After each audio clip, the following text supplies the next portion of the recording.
dangerous.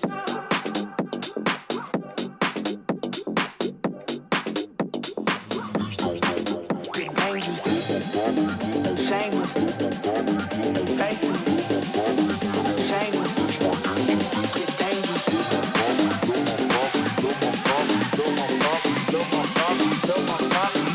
That's my.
Hello everybody! Welcome back to another Microsoft Flight Simulator live stream. I hope you are all doing well. Happy Monday, my friends.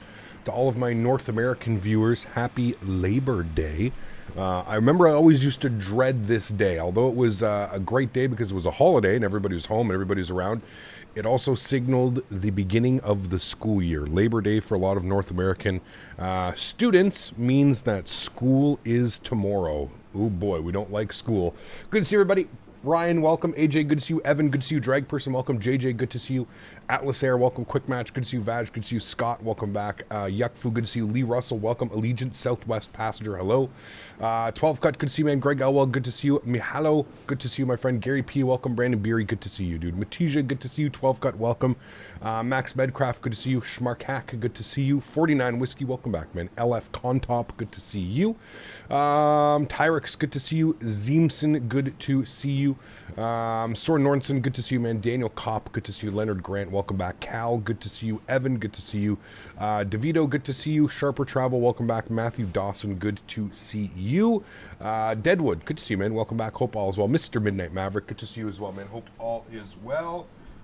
Thanks everybody for coming to hang out today. I really do appreciate it. I hope everybody's having a great Monday afternoon. For those of you that are starting school tomorrow, I hope that your school year goes well. Like I said, I'll never forget this time of the year. Was always my least favorite time of the year. Summer coming to an end and school is starting. But hey, I know that some people enjoy school, and I'm sure things have changed ever since I've been a wee little lad back in school, but who knows, man? Oh, Timmy's going back to school. Nice. Yeah, well, we'll see about that one. But Mr. Mo Pardude, how are you, my friend? Good to see you, dude. Thank you for that wonderful music suggestion that you sent me last night. Did you see the GIF that I posted to you? XCMP, good to see you, man. Captain Aviation, good to see you as well. Welcome aboard. Hope all is well. Steve Arrow celebrating 25 months. This time is really flying for me. Hope you're well, Cap. I am Steve. Thank you for your support, my friend. Truly do appreciate you. Huge no floaties, man. Thank you for supporting the streams. That is extremely kind. Appreciate you, man. Thanks so much. Welcome back in 25 months. Here's to another 25 months, man. You're repping that 2-year badge. Let's get you to 36 months and we can rep the 3-year badge, shall we? You can see here the passengers are boarding. Once we have all the passengers boarded, I'll give us a quick little tour of the airport. This is the newest rendition from Drzewiecki Design. I feel like it kind of follows in the footsteps of like Renton Field. They released Renton quite a while ago. I feel like this all kind of ties into that. It's actually really well done. I was looking at earlier. You can obviously see the screenshot as well that we had up. So if you are interested in picking up this scenery, you see yourself doing some flights out here, maybe when the 777 releases as well. Really cool scenery to have when the 777 releases. We could do some delivery flights and stuff like that. When I do the showcase, the scenery showcase, you're going to see all kinds of 777s out there. So pretty cool, man. Cap Shaquille Oatmeal coming in with 12 months. His last day in Punta Cana, time to find a bar. Oh, baby. I haven't been to Punta Cana since 2016 was the last time I was in Punta Cana. I definitely need to go back. I was actually talking with some buddies last night about doing something like that, maybe this winter, if you know, time and money is okay. I'd love to go away with some of my buddies for. I don't necessarily like the whole week-long thing. I'm more of like a 5-day visitor.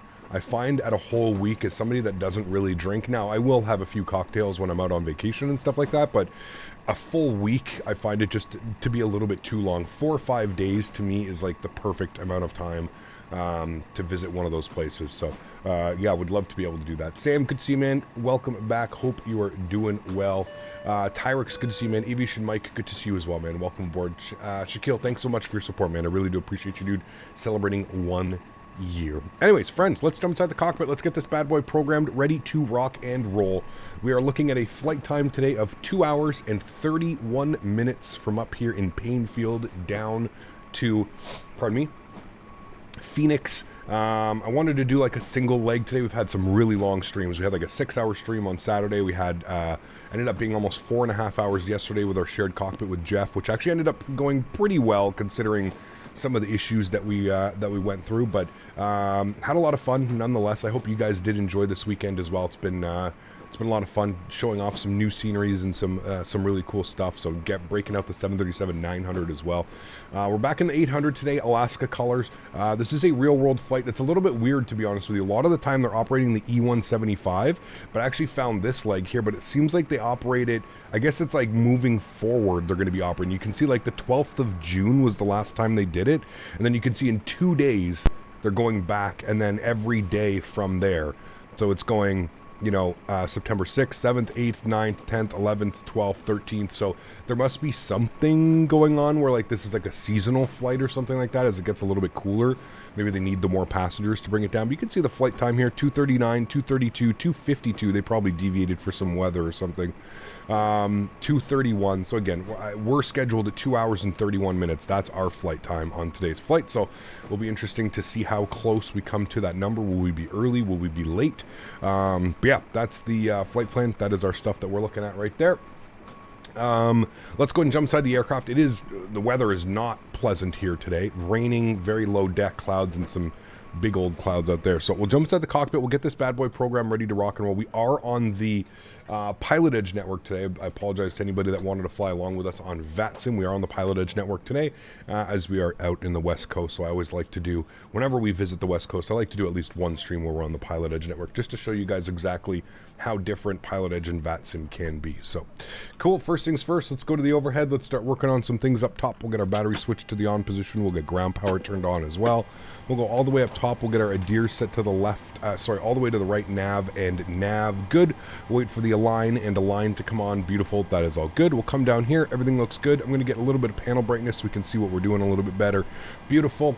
Yacht Emperor, we'll get the forward fuel pump on. Everything looks good up there for bat and ground power generators. That's good. We'll go ahead and standby power is armed. We'll go get our emergency exits armed as well. Chime only can go on. Continue the flows. Looks great.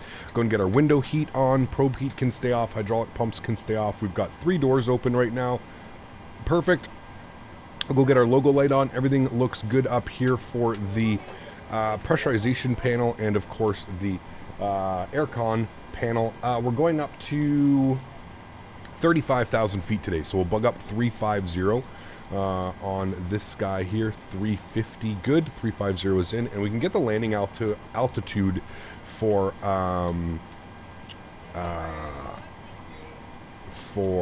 Vegas, and usually it only shows you on the approach charts.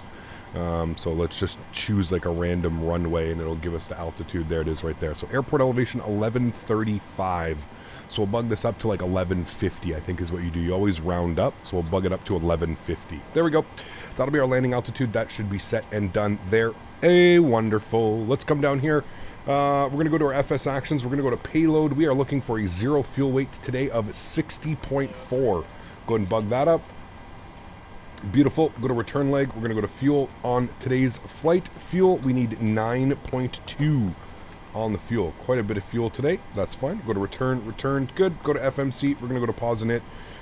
Sitting on the ground here in Paine field, so we'll throw that in. K-Pay. Good. We'll go to our previous page. Sorry, we'll go to our next page. We'll grab our left GPS. We'll go back. We'll set our IRS position. Go to our route tab. I do have a company route for us today, so we're going to be going K-Pay to Phoenix. Good. Call sign today is Alaska 732. Yes, 732. We'll bug that up there as well. We'll activate and execute that. Beautiful. That's good for me. I'm done with that.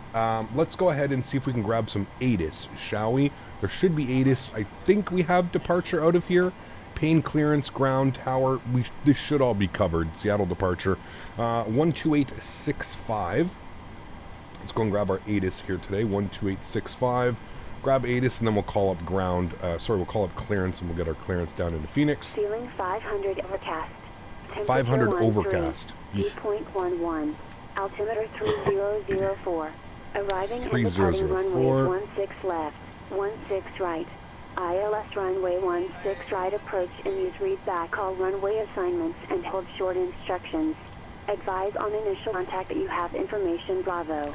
I'm going to open up a notepad so I can just have everything written down today. That's info Bravo. Airport, Listen to that again. Information Bravo. 1553 Zulu. Wind variable at 4. Visibility 3. Mist. Ceiling 500 overcast. Temperature 13. Dew point 11. Altimeter 3004. Arriving and departing runway 16 left, 16 right.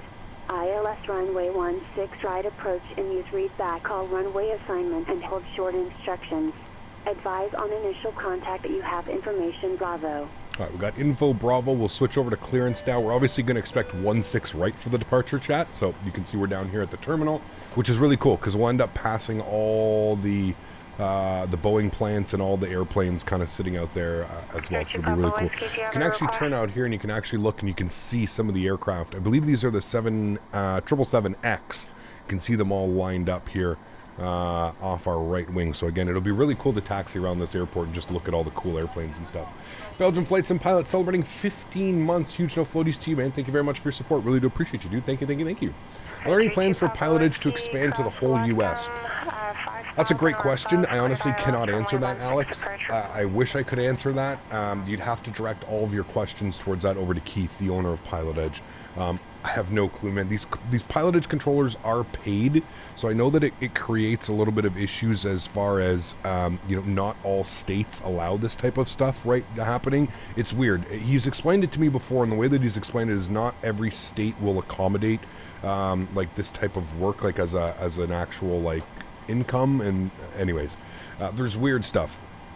Also, you have to remember paying all the controllers. These controllers are paid. So if you open up a network that, let's say, crosses the entire US, think about how many you're probably going to have, man, I don't even know how many controllers you'd have to have, 15, 20 staffed up at all times. That's an insane amount of money, man. I don't know if logistically it would be there as well. Yeah, we'd have to kind of pick Keith's brain and kind of figure that out. In short, state and federal tax ID numbers. Correct, yes. That's exactly it, actually. All right, cool. Let's go ahead and call up Paine.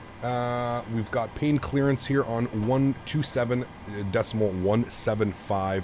We've got ATIS information Bravo. We're going to pick up our IFR clearance down to Phoenix. Everything should be set with this. Did I fly my yoke last time? Shit, hold on, chat. I got to come down here. Better to check this now. Let's go to settings and we'll go to push to talk. It is on the Boeing yoke. Perfect. Cool. Paine field clearance. Good morning, Alaska. 732 with information Bravo. IFR down to Phoenix, please. No CPDLC out of this airport. No, too small. The CPDLC is only offered usually in like major airports. Why aren't you using Faten? Because I enjoy Pilot Edge. I'm sponsored by Pilot Edge, so... Alaska 732, Paine clearance, good morning, clear to Phoenix Sky Harbor Airport, Paine 6 departure, Seattle VOR, as filed. Maintain 2000, expect flight level 35010 minutes after departure. Departure frequency 120.4, squawk 3223. Alright, Alaska 732 is cleared to Phoenix on the Paine 6 departure, Seattle, then as filed. Initial climb will be 2000. We'll expect flight level 35010 minutes after departure. Departure frequency is going to be on 120.4, squawk 3223 for Alaska 732. Alaska 732, read back correct, expect runway 16 right. We'll expect 16 right. Thanks, Alaska 732. Alright, beautiful. We've got our clearance. The passengers are boarded. I mean, this couldn't be going any better, chat. Cool. Let's come down here. Departures. There are no departures, so we're going to be on the Paine 6. We're just going to be 16 right. We'll go ahead and execute that. Now, let's have a look-see here on departures. Do they have anything? The Paine 6 departure. So what is this? So it's runway heading 163. Okay, cool. No problem. So we'll bug that up. 163 on the heading. We'll just bug that now. So we've got that in there. And then I'm sure she's going to give us radar vectors direct. So we'll go 163 on that. And initial climb was 2,000. Probably going to blast out of that. So we'll go 2,000 on the initial climb. I believe they're doing that because the Seattle airport is right there. So, cool. That looks good to me. I'm happy with that. Is there no traffic rings on this one? There isn't. We'll have to turn those on. Okay, that's good. I don't think we're going to set an arrival quite yet, chat.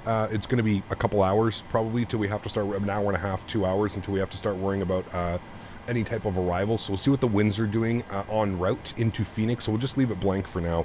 We'll just continue that. So if we go to our legs page, you can see here we've got all of that fun stuff plugged in. It's going to take us all the way up to tenths, and then we'll figure that out. So we go back to our init ref page. We can plug in some information here. 0 fuel weight, 60.4. On the plane fuel, we're going to throw a 9.2. We're going to have 2 on the reserves. Cost index today, we're going to go with 35. We're going up for the cruise level of 350. We'll bug that up. Average winds, or our top of climb wind component, will be 341 at 40. 341 at 40. We'll bug that up and have a look-see at that. Good. Transition altitude, 18,000 feet. Not much has changed there. We'll execute that. Good. Go to our N1 limits here today. Definitely no derate on the takeoff. Not the longest runway. Actually, how long is it? Is it a longer runway here? I'm pretty sure it is. Yeah, it's 9,000 foot runway, so lots of room. But we're not going to do a derate. We'll just leave that the way that it is. Takeoff, we're going to go with flaps 5 degrees. Our CG weight today, 25.3, which gives us a trim value of 483. And then we've got our V-speeds alive as well, which we'll set once we push back and get the flaps set. And that's pretty much it. I'm just going to come over here for a second. I'm just going to go to menu, and I'm going to go to PMDG setup, aircraft equipment. I have to just find the range rings and where they are. I always forget. Like I said, there's a million different options that you can choose from. I don't think it's going to be in this one. Nope, maybe it's in displays. It's got to be in displays, right, chat? We're looking for range arc, I think it is, or traffic arc, range arcs on. Boggles my mind that some airlines don't have the range. I find it hard to fly without the range arcs, to be honest with you. It gives you such more depth of, okay, that's 5 miles, 10 miles, 15 miles, blah, blah, blah, blah, blah, right? Cool, upstairs. We're going to spool up the APU. While we're spooling up the APU, let's go ahead and do our pre-flight checklist, shall we, chat? Pre-flight checklist. Interior and exterior inspections complete. Circuit breakers have been checked. Nav and display switches normal and auto. Passenger signs are going on. Beautiful. Engine bleed switches are on. Yes. Window heat is on. Pressurization panel 35,000. 1150 is set. Good. Pressurization mode selector is on the auto position. Wonderful.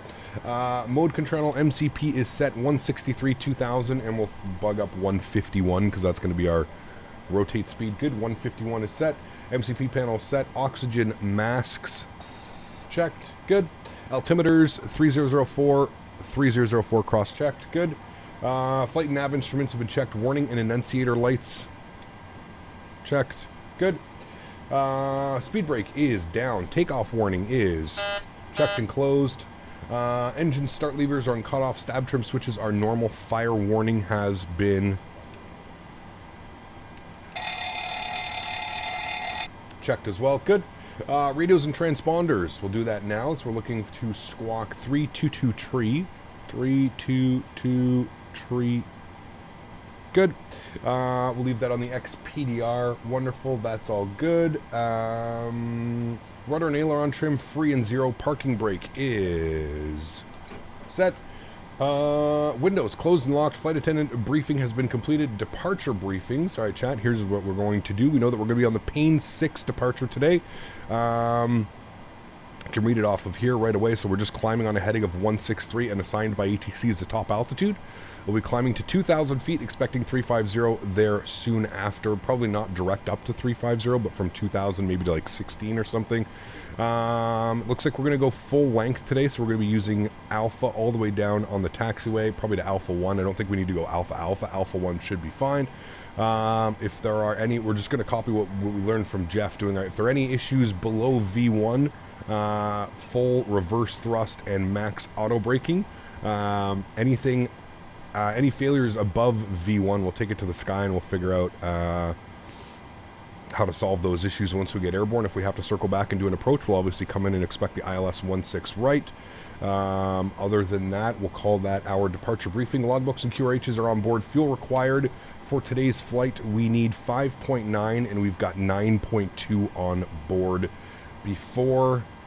our pre-flight checklist has been completed. Beautiful. Let's go ahead and go to GSX. We're going to prepare for pushback and departure. Let's go upstairs. We'll get our APU gens on. APU bleed comes on. Good. Flip you to APU gen. That's good. Everything looks wonderful up there. Great. Let's come down here. We're going to go to ground services. We're going to go ahead and release the ground power, remove the chocks and cones. Beautiful. Hello, Captain. We're ready for pushback. They're ready for pushback, so we're going to do our pushback checklist. Doors closed. Just waiting for the forward entry to close here. Hopefully it'll close. It looks like it might because it's not bugged out. Yep, it's bugged out, so I'll have to go and close it. I don't know why it's been giving me issues. So half the time it closes, half the time it doesn't close. I don't know what's going on with GSX and doors with this anymore. It's been a little bit weird. Bypass pin inserted. Cool. Doors are closed. There we go. Hydraulic panel is set. Fuel panel is set. Flight deck door closed and locked. Transponder XPDR. We'll just confirm that that is exactly what it's doing. Beautiful. Pushback checklist complete. Next will be after start checklist. Beautiful. Kept getting better at these briefings. I love it. By the time World Flight comes, Maverick, I'm going to be... Boom. Little pay, huh? Could have grabbed some lunch first. I know, I should have called you. Should have called you and said, "Excuse me, sir. I'm in your vicinity."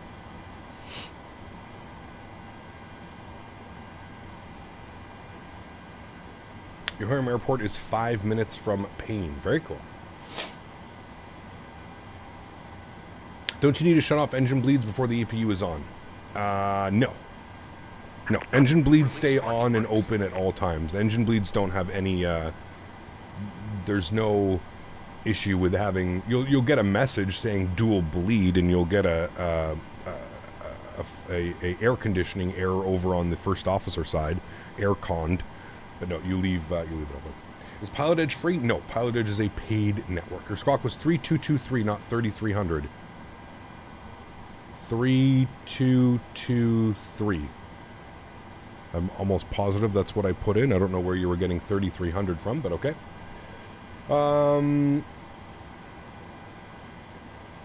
Wait a minute, I go to the bathroom, someone stole my 100% synthetic Mopar signed fuzzy slippers and pillow for the long flights. Uh-oh. Uh-oh. Do you recommend this scenery? Yeah, here. Actually wanted to give us a little bit of a tour before we started our pushback. So if you're kind of like an av geek like myself, if you're a little bit of an aviation nerd, this scenery is fantastic, by the way. Cool ass stuff going on. Obviously the weather's not as nice as it could be here today, but you've got all these guys down here. You've got a ton of like Qatari, Emirate flights. It's just wild, man. The entire scenery is just covered in these airplanes. You've got we've got a Dreamlifter over here, chat. I mean, look at that. You've got all of this stuff. I mean, listen, it's pretty insane and in-depth how crazy this scenery is. Like I said, if you're an aviation nerd, if you're an av geek, I mean, it's literally got everything, dude. It's got animated. It's just wild. Look at the things that are going on.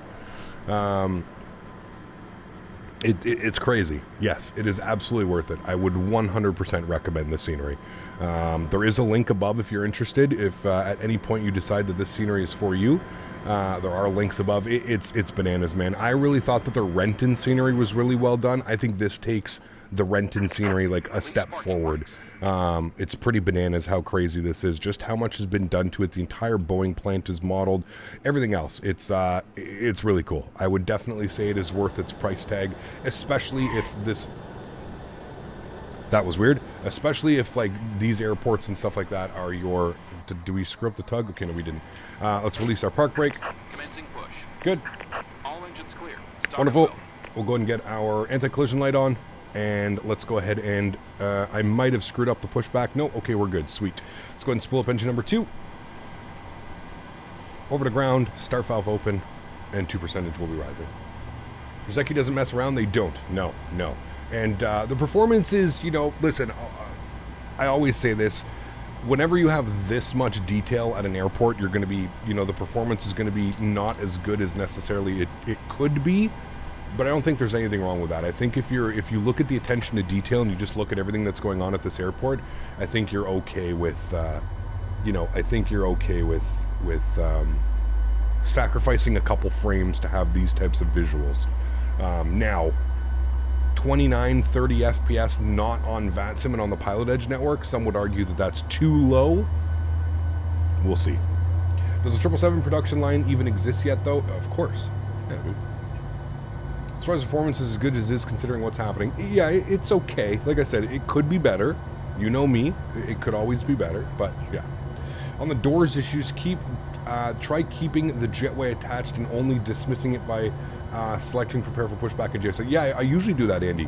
I always keep the jet bridge connected, and that's exactly how I get it to disconnect, is the prepare for pushback and departure. Yeah, I don't like operate jet bridge and then do the prepare for pushback and departure. I just do the prepare for pushback and departure.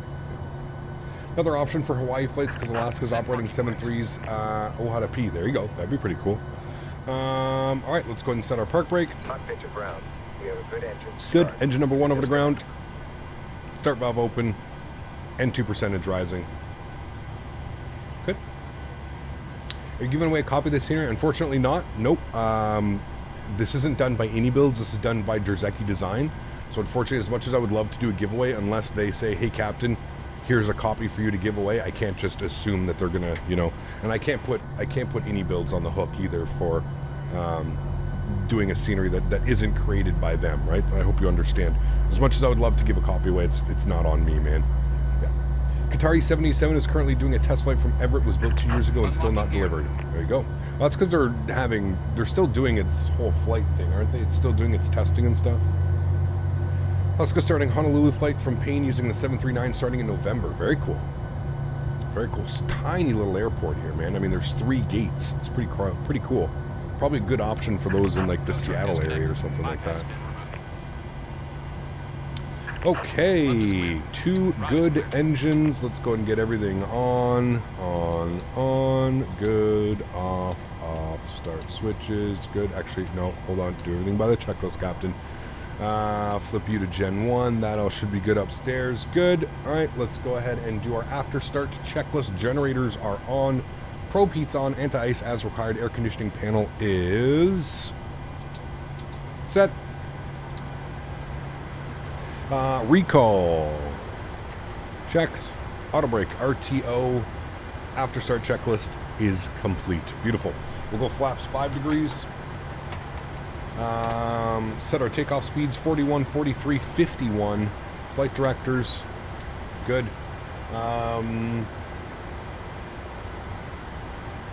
That's good. We'll do our stab trim. Stab trim today 483, close to 5. Right about there should be good. 483.5, good. And that's that. Cool. We'll go ahead and get ourselves up here. Short of probably go Charlie, to be honest with you, right out this way. Where's Charlie? Charlie? Where the hell are we right now? We're parked here. So okay, Charlie's going to be right over here. Cool. So we'll go park brake off. Bring ourselves forward here a little bit. It's where the Boeing assembly line is first multiple plane series. There you go. Where are the green plates at the airport? Is this a Boeing hub? Yes, this is a major Boeing hub. They build the 777s here. You know what, chat? We forgot to do... forgot to start the clock on that side. We'll start it now. Right, we need a 2 to ground, which will be on 1218. 1218 for ground. No controllers? There are. We're just in a non-movement area right now. So you'll see as we pull up here, there's the non-movement line right there. So on pilot edge, anything that is behind the non-movement line like we are right now, you don't have to call for ATC.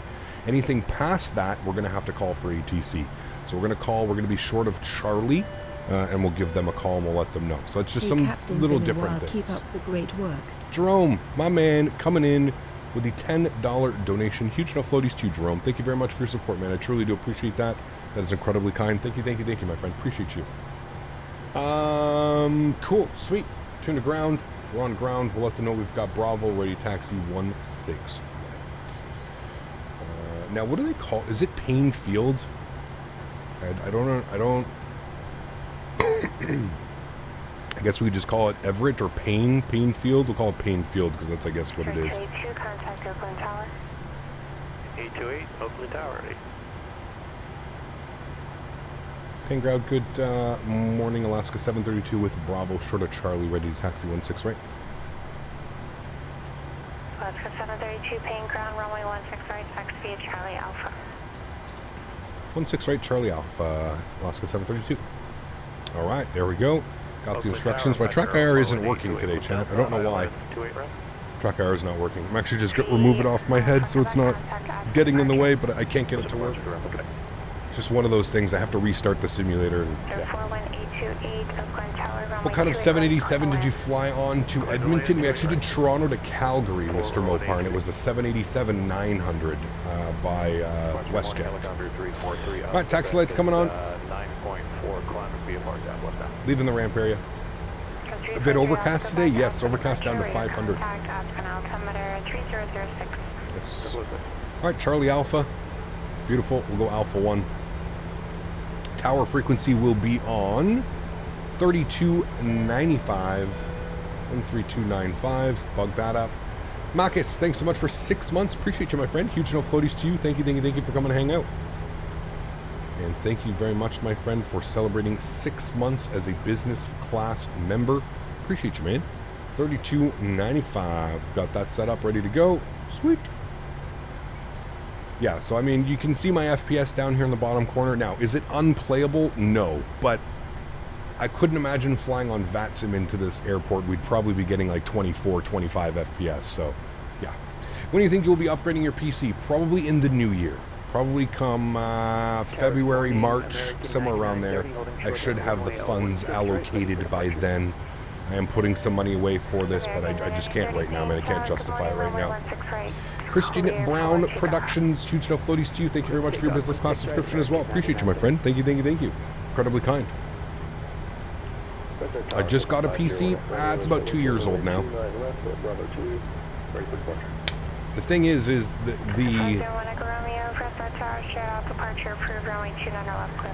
performance gain between a 3080 and a 4080 is huge, especially when you factor in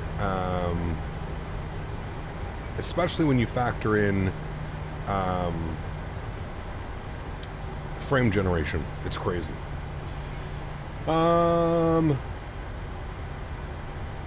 Cool. Let's do our taxi checklist. Flaps 555 green. Takeoff speeds 141, 143, 151 set. Thrust toga set. Stab trim 4.83. 4.83 is set. And flight controls are... We just had somebody departing? I think we just had somebody departing. Yeah, he is right there. Is that a Janet? American? I don't even know. Flight controls. Checked, free and clear. Beautiful. Cool. Taxi checklist is complete. Any interest in playing Starfield? I don't know, man. Part of me is yes, part of me is no. So I don't know. Your PC is 2 years old. I swear to God, you just upgraded it. You're telling me, man. Time flies, doesn't it? Seattle departure, Time American flies, man. 99. I need to know what you use for live ATC for Microsoft 2020. James, there's a bunch of options. You can put exclamation point VATSIM, VATSIM, or you can put exclamation point PE. Today we're on Pilot Edge. For the most part, we fly on VATSIM. So Pilot Edge is a paid network. What you're hearing right now is paid. And VATSIM is free. Didn't mean to do that. Apologize. Clear departure, 501 ahead. All right, let's switch over to Tower. Hey, Tower, good morning. Alaska, 732 short, runway 16 right, Alpha 1, ready for departure. Alaska 732, Paine Tower, runway 16 right, line up and wait. 16 right, line up and wait. Alaska 732. All right, landing lights, strobes, wing lights, start switches, auto throttle, VNAV, LNAV. Oh wait, they don't use VNAV, sorry. We're going to kick off VNAV, and we're actually going heading select. Alaska 732, runway 16 right, clear for takeoff. 16 right, cleared for takeoff, Alaska 732, thanks. Okay, good. When we get that in here, chat, just hold on, we have to do our before takeoff checklist. Runway position, 16 right, inside, outside, good, flaps, 55 green, navigation briefing complete, takeoff warning, checked. Auto throttle is armed, engine start switches to continuous, transponder is set to TARA. Flight attendants, please be seated for departure. Flight attendants have been notified before takeoff checklist complete. Joystick cam is going on. Why no VNAV? It's just the way that they do. It's just the way that they do it in the simulator that we're doing it. Yes, guys. TCAS stays on until I turn onto the runway. You guys saw me. I come down here and put TARA. Again, guys, please, please, please. I know you guys are just trying to help, but we are following a checklist and things need to be done in a certain way, right? I thought we were going to get a hold short. That's why I delayed the before takeoff checklist, but she ended up sending us onto the runway as quick as we can. So I am using a checklist. If you feel like things are done a little bit out of the norm or not how you do things, doesn't mean that I'm doing things wrong. Again, I'm following a checklist that I will be using for world flight, okay? That is the only reason that you see things being done in different times. We're following Delta SOPs, not Captain Canada normal SOPs or something like that, right? Cool, sounds are going up. Enjoy the departure, guys. Throttles to 40.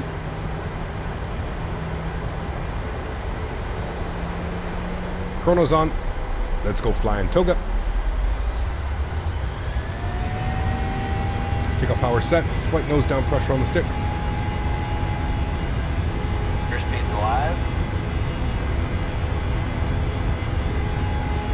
80 knots. Neutral on the column.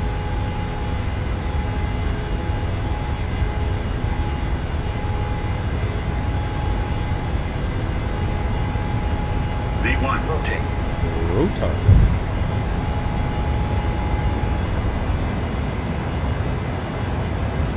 Positive rate of climb. Gear up.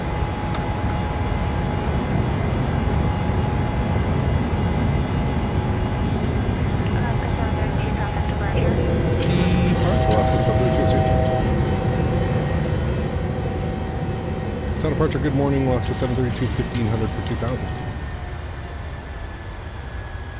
Alaska 732, Seattle departure, radar contact. Climb maintain 7,000. Climb maintain 7,000, Alaska 732.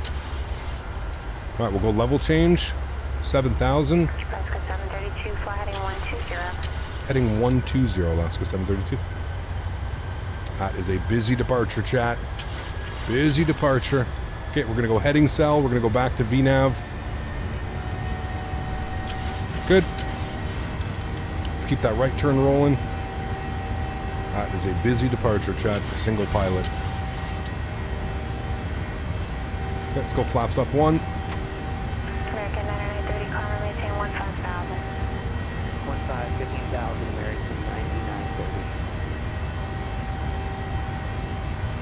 Number 828, exit right when able to exit parking via Charlie, monitor ground. Have a great day. Exit right, monitor. Look at those visuals out there, man. Charlie and monitor ground. Wow. Waiting 828. American 9930, when able to proceed direct Suma. Resume on navigation. Direct Suma or navigation, American 9930. That's Max. How did we not hear Max earlier? What the hell? It's Mr. Citation Max. I had no clue he was flying with us today. Quebec, pressure 3 Alpha, Quebec, contact Denver Center 120.47. 2047, took out for Quebec today.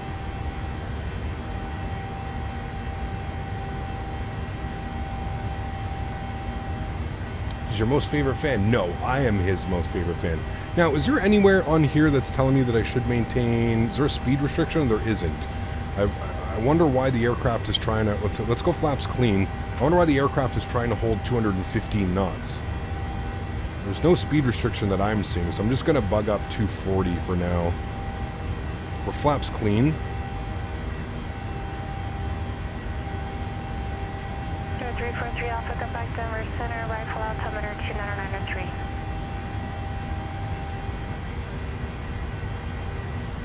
I'm doing well, Airbus fan. How are you, man? 30 contact Seattle Center 125.1. 25-1, American 9930.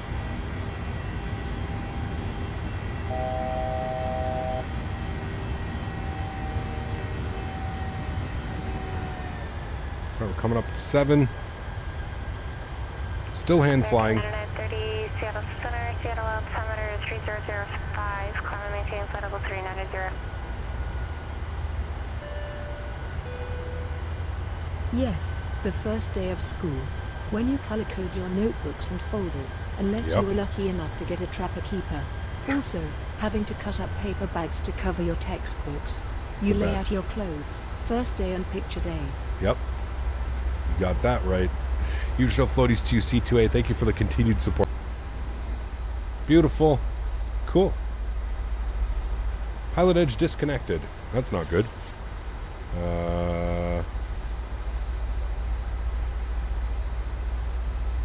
Try and connect. Connect. Okay. Bear with me. I think we have to... I think the app is crashing, so we'll exit that. Good. We'll go to Pilot Edge. Is the stream still... Stream's still up, right, guys? We're not having any issues with stream? You guys are all still here? Stream is buffering? Okay, so might be my internet connection today then. Okay. We'll see if she picks this up now.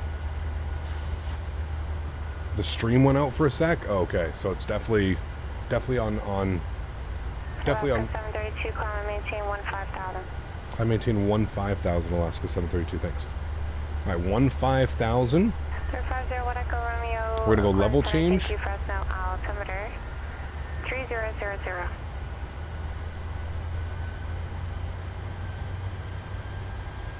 Yeah, that was weird. I was having internet issues this morning, chat, so I don't know if they're having connection issues today or something like that, but I was having issues earlier on.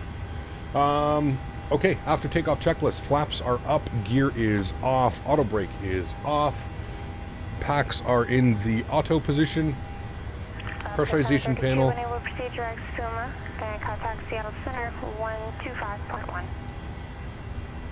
Body direct Suma and Seattle Center 125.1, Alaska 732, thanks. Alright, we'll go VNAV, we'll go LNAV, full support now. Again, I don't know why it's trying to keep 215 knots, so I'm not going to do VNAV right now. I'm going to keep that up to 240. I don't know why it's trying to do 215 knots. Alright, we're right direct Suma now, and we'll call up Center. Seattle Center, good morning, Alaska 732, 10,000, climbing 15,000.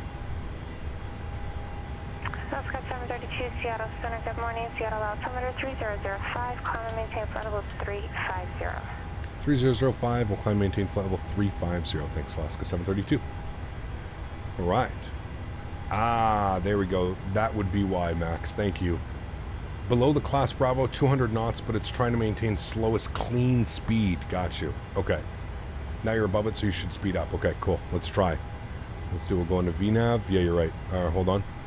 Let's click in VNAV. We'll see what it wants to do. No, it's still trying to get me down to 215. It's weird, and we're well above, like, 10,000 feet, too. We're at 12,000 now. Weird. It's okay. We'll bug it up. We shall bug it up.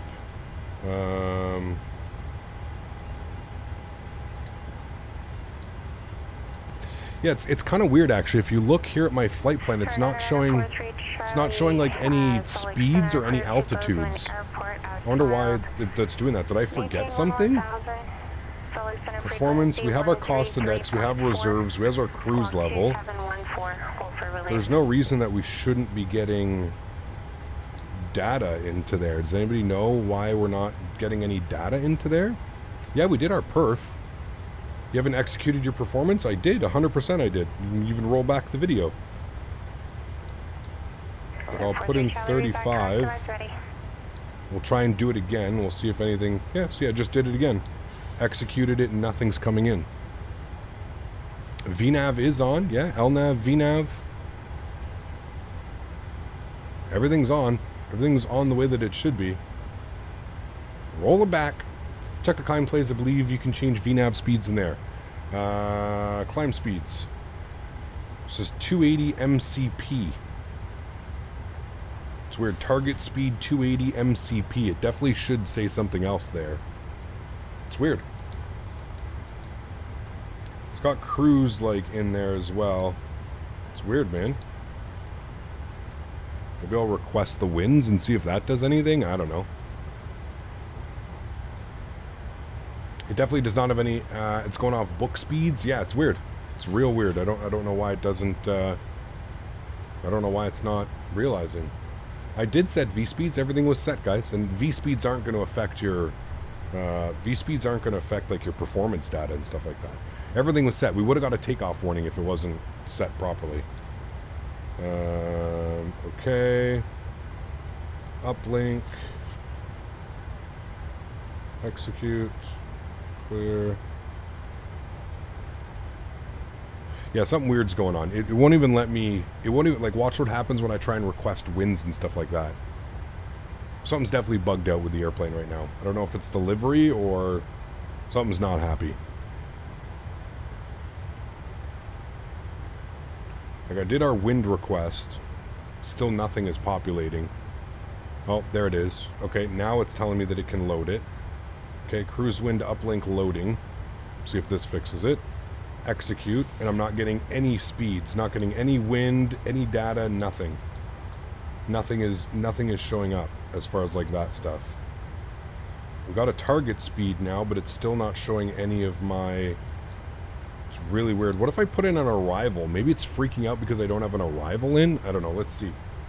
Let's see what the winds are doing in Phoenix. It shouldn't freak out because we don't have an arrival plugged in though.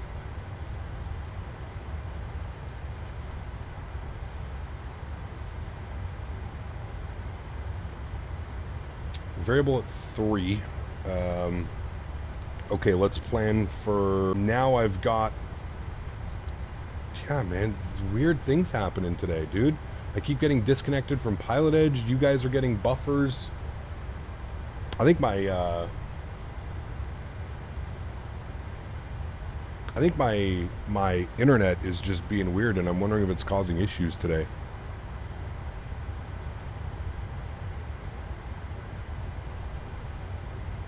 Yeah, even the VNAV speed's trying to bring me down. Yeah, internet is definitely having a bad day today. For sure. For sure, for sure. Burn fuel there.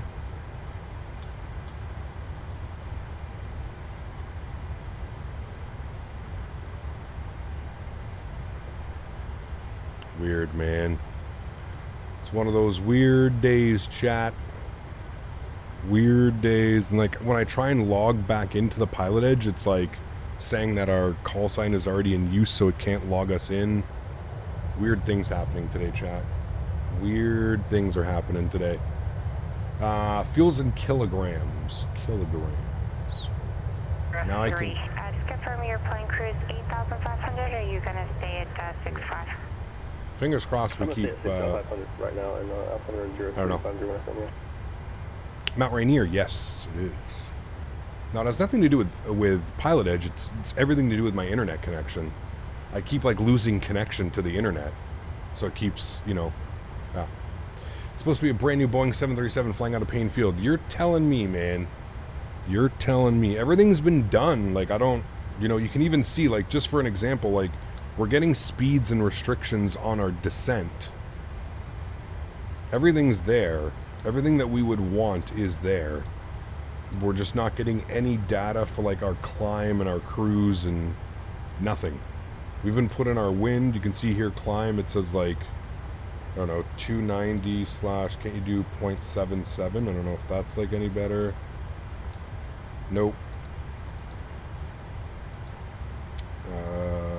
Nope. It's weird, man. I don't know. Does it give you top of descent? I don't know. We're not anywhere near that. We'll have to wait and see. I can try and do like the init ref, like I can try and redo all of our performance data and see if like that works. 2.0, 35, 350, execute. I don't think it has anything to do with it. It's not, nothing is responding to it, to be honest with you. It's weird. Stream is very blurry and it's buffering. Yep, in case you're just deciding to tune in, we're having issues with internet today. I don't know why we're having issues with internet, but gonna have to calculate the good old 3 times your altitude, calculate your descent. Well, I don't know. I wouldn't say that, guys. We'll probably end up getting a top of descent because it is getting all the data. Like, it's getting all the data in here. It knows that after tenths we need to be at flight level 290 and so forth and down there. So it is picking all up. It's picking up the speed restrictions and the altitude restrictions on the arrival.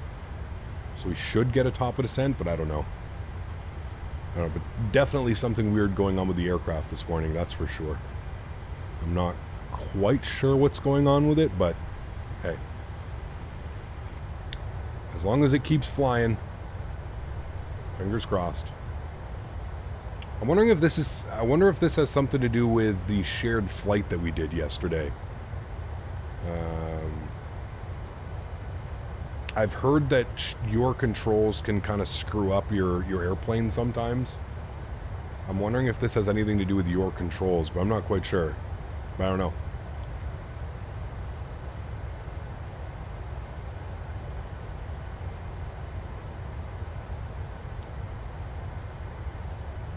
It's flying and it's staying in the sky. That's all that matters right now. I just hope we don't keep like getting disconnected and stuff from the network. We reset the gross weight. I did. I just did everything in the init ref page again. So I just did everything in the performance page. I went to performance and I plugged all that information in. Nothing's working.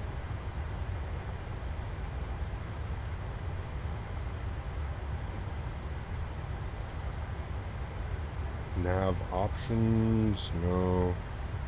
It's weird. Very weird.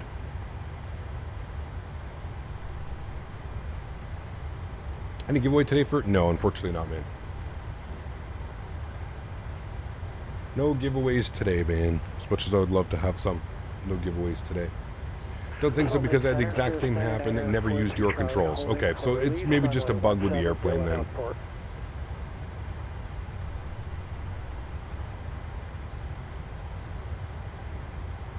Or keep like Mach 7.5 in the cruise if possible.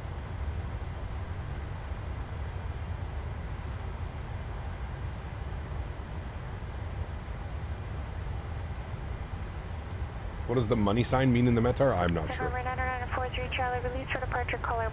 Maybe have a failure activated? No, I don't think so.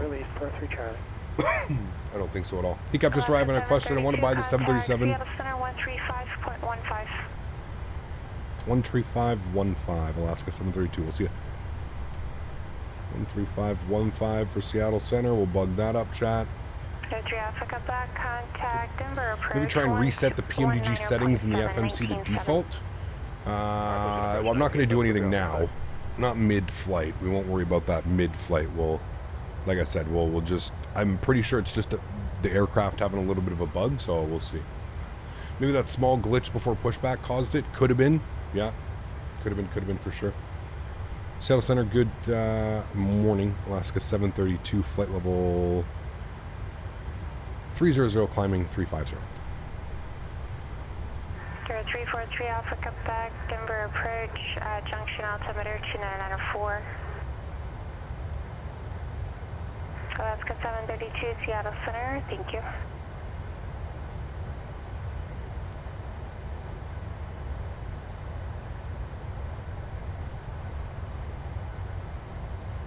Email from Austin? I've never received an email from Austin. Nope. Somebody's saying the speed bug. What do you mean? Nothing's been... Again, guys, we're not... It has nothing to do with the MCP. As you can see here, we're not getting any en-route, like in-route information. We're not getting speed, altitudes, right? In any other aircraft or any other flight, we'd be getting... Mach point, we'd be getting like 0.78 slash and then FL350, FL350, FL350, FL350. We'd have all of that information here. As you can see, it's not picking up any of that. Now, what I can do, can I insert things manually? Maybe. Let's find out.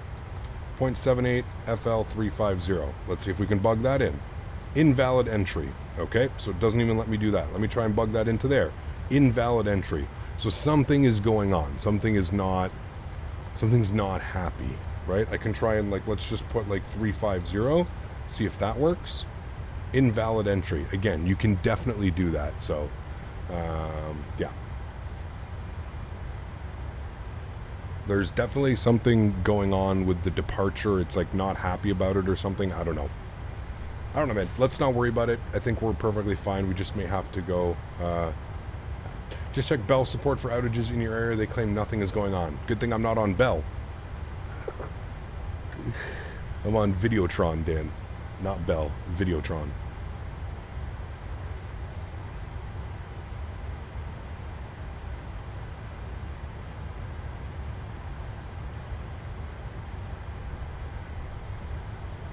Capsule difference 1,000 and 12,000. 2,000 and 12,000. Nope, they're the same.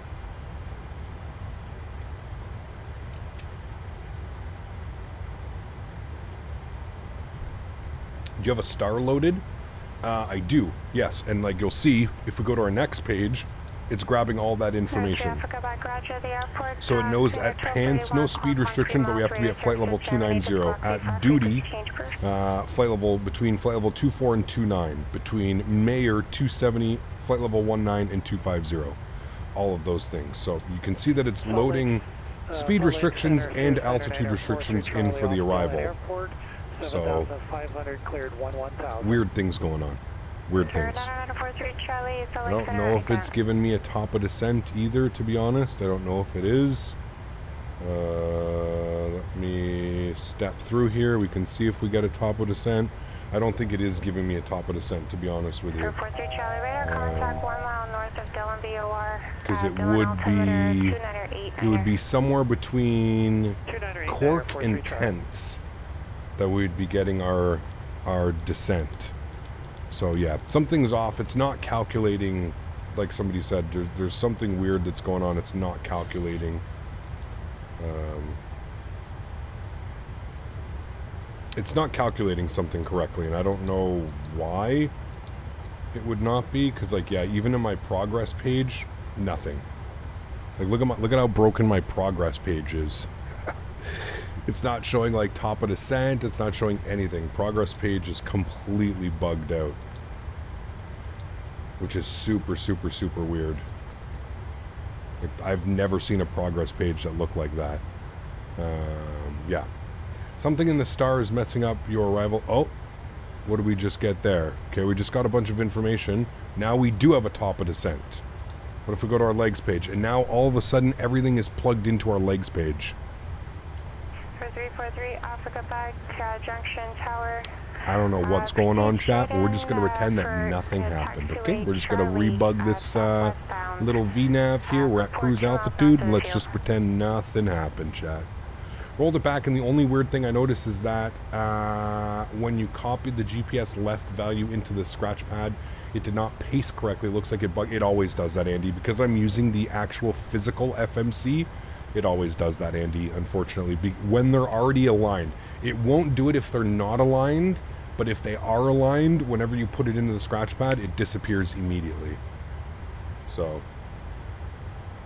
yeah, I'm not quite sure why. It's something to do with that. So, it filled in as soon as you hit cruise altitude. Yeah, and I'm wondering if that had something to do with it too. Listen, dude, I don't know. I don't know. Everything's fine though. We're LNAV, we're VNAV, 35,000, cruising at Mach 7.8. Got a great ground speed, a little bit of a tailwind. We'll leave it, chat. Who knows? Who knows what the reasoning was? I think I left my... No, we went standard there. We'll go standard there. We did our after start checklist. We'll do our climb checklist as well. Altimeter's cross-checked and set. Good, cool. There we go. Cool. Well, we'll pretend like nothing happened. Hopefully we don't get booted. It was just a weird sequence of events, like getting booted off the Pilot Edge network at the same time as all those weird things were going on. I'm wondering if it was just like an internet connection issue. The aircraft was having issue like speaking. I don't know, man. Who knows? It's the constraints in the star that can goof you up the VNAV now and then. I've never had that, Tom, to be honest with you. Yeah. Can't wait for little things like this to pop up in the simulator. Oh, there will be lots of blame Dans ready to go, that's for sure. Lots of blame Dans and lots of getting Dan to check internet connections, and I'm sure of it. I am sure of it, Daniel Berry. I saw some 777 info, recent new info on the 777 that isn't beta yet, but it's close to going into beta. Yes, they posted on the forums that it was close to going into beta. Just did a couple of Madeira to Lisbon flights on the 310. First time ever doing a long haul. It doesn't get enough attention. It doesn't, mainly because the 310 is retired. Serious. That's why I think we're all really, really, really looking forward to the A300 when it comes out. Because the A300 is still a cargo machine.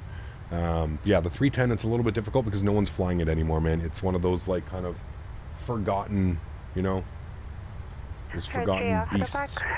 Check 3 Charlie, clear to land. And is it going to be a hover taxi or... you just fly a 717 later to Boston and Newark. It's good small aircraft near POV. There you go, man. Nothing wrong with that. Roger, air taxi. Do you have to request descent for top of descent on a network? Yes. If they haven't given it to you already, yes, you can request the top of descent. Just a simple, you know, whatever you're flying, Seattle Center, ready for top of descent. If you need it, wind 26018. Tunes are a little bit difficult to do on Pilot Edge. I'll try and get some tunes going. We just have to be very careful that we're listening to our comms. But it gets a little bit difficult to play music on Pilot Edge because there's a lot going on. Are your landing lights on? These ones are. Thank you for that. I knew I forgot something. It wasn't landing lights. It was our runway turnoffs. Yeah, you sometimes have to call for top of descent. Sometimes no. Most of the time the controller will know. If you're descending into an airport, they'll kind of know where to give you your top of descent, right? Because they're looking and they're seeing what restrictions they have as well.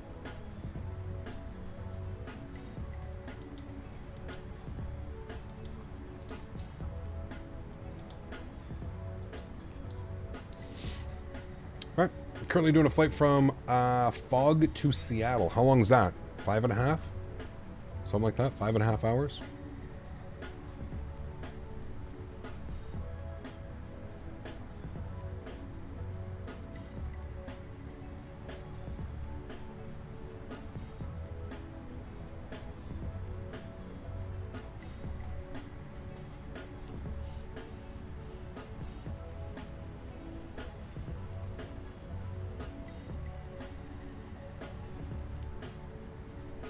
Remember, guys, if you're enjoying the content, don't forget to smash down that thumbs up button. Thanks everyone for being here today on this Monday afternoon. It's a holiday in North America today. I don't know if it's a holiday around the world. Probably not. Just, I think in North America. I was kind of surprised to see that Canada and the U.S. have Labor Day at the same time. We usually don't do holidays together, like except Christmas and stuff. But isn't this a smoke vape free flight? Never. Nope. Cal, thanks for $1 donation, man. I appreciate you. Says, hey, at least the issue is resolved now. At least you didn't get a hydraulics and engine 1 failure like I did on my flight sim flight yesterday. Damn. Yep. Good thing we didn't. What holiday is it? It's called Labor Day. Labor Day. Cap, if you're looking for a leg on the 737, you could do St. John to Santiago WestJet 737-700, they used to do. It's quite a nice one. Yeah, it flies across the Atlantic as well. It's pretty crazy.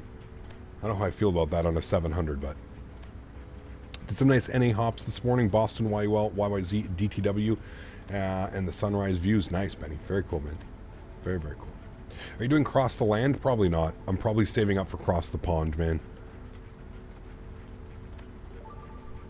What's up, Cap? Hope you and D's are well. Hit those likes and subs, everyone. Thanks so much, Atto. Hope you're doing well, man. All as well, dude.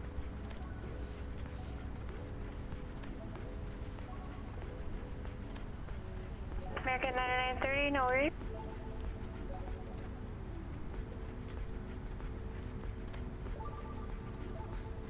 Yuck Food, just change the quality, man. Change the quality. Go to the little gearbox on YouTube. You can probably switch it back to 1080p. Will you be streaming World Flight? Yes, we'll be streaming it on the channel. World Flight will be streamed live on the channel. 700 is big range. They might as well do it on a max since if they restart the service. Interesting. I feel like they'll definitely do it on a max. Far more economically friendly, right? Tomorrow I'm planning my first flight with rudders and navigation from LLBG to OMDB. Nice. Enjoy, man. Enjoy. Take care, Aviator. Man, the other day I was thinking about how stupidly beautiful the 737 MAX 10 WestJet will be. Do they order any of the 10s? I don't keep track of them, to be honest with you. I can get $5 off St. Martin on Paine Field. I might go for it. There you go. Nice, dude. Do you think FS Lab is coming? I think they've already confirmed, Jamie, that they are coming over. Yeah.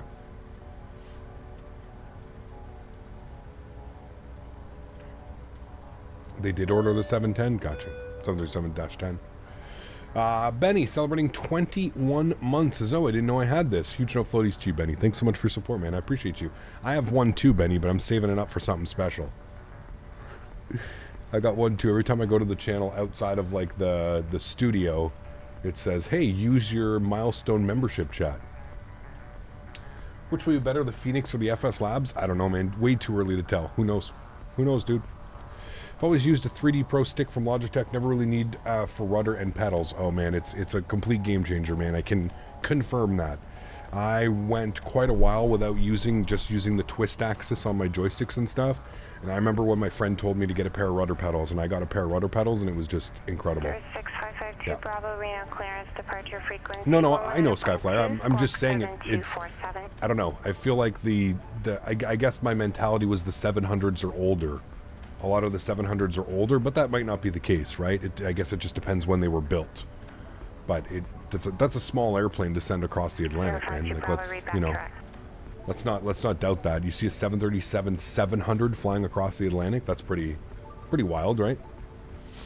FS Labs doing an Airbus. I thought they gave up on the project. I have no clue what they plan on bringing over, man. I don't know if they're going to bring over their Concorde or if they're bringing over an Airbus. I don't know. There's we don't really have, they haven't confirmed anything. All they've confirmed is that they've started development. Check your texts.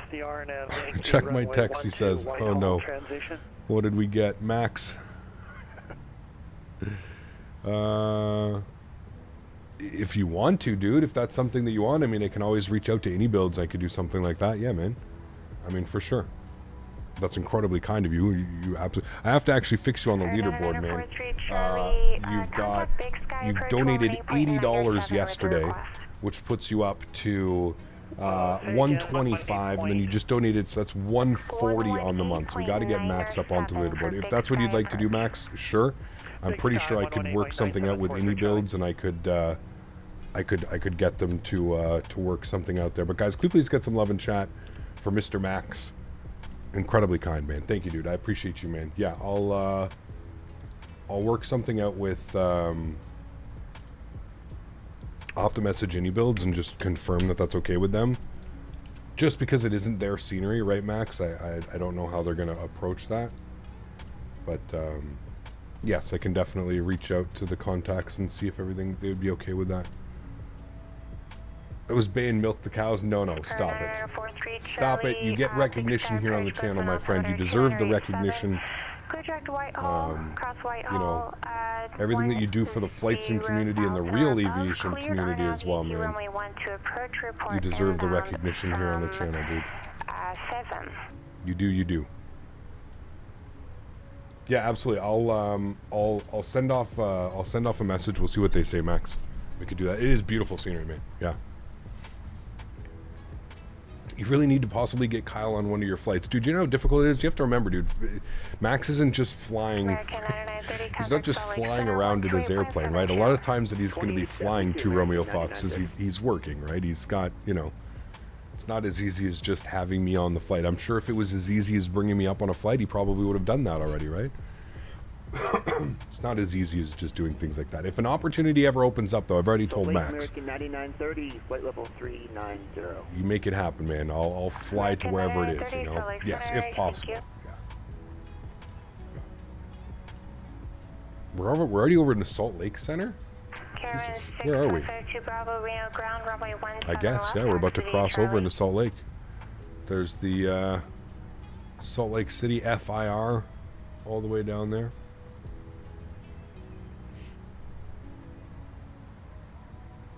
Do you think the 350 is coming to Microsoft? I'm sure somebody's going to make one, Jamie. Yeah. Huge no floaties for Milk the Cows. Albuquerque approach 123.9er. 123.9er, Bravo. Yeah. Yeah, exactly. Citation Dad calling up Max. Hey, Max, where are you? Oh, I'm just up in Canada. I'm up in Canada, flying the airplane around, just doing things. Oh, man.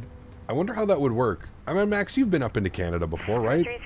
Like, there's no... I don't think there's, like, you can fly your airplane wherever you want. I don't think there's any issues or anything like that, right? The only thing would be, I wonder if there's, like, more of a fee because you have to do...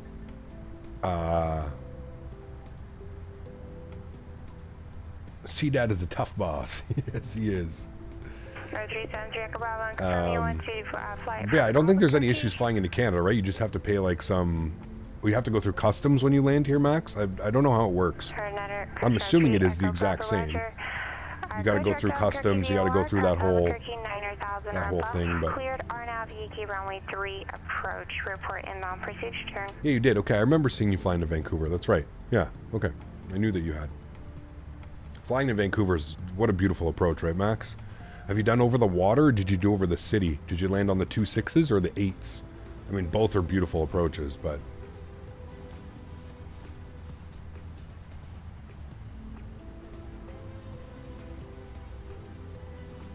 Just give him some socks. Yeah, I'm part of the... Just tell Citation Dad I'm part of the crew. So like that, he's got socks on and everything. 8 left? Nice, very cool. So right in over the water. That's beautiful. Yeah. How does the burnout work in your line of work? Did you just take a break from streaming? Yeah. I mean, just always... Here's the thing, man, with streaming, especially like Flight Sim, I don't do a lot of flights outside of streaming now.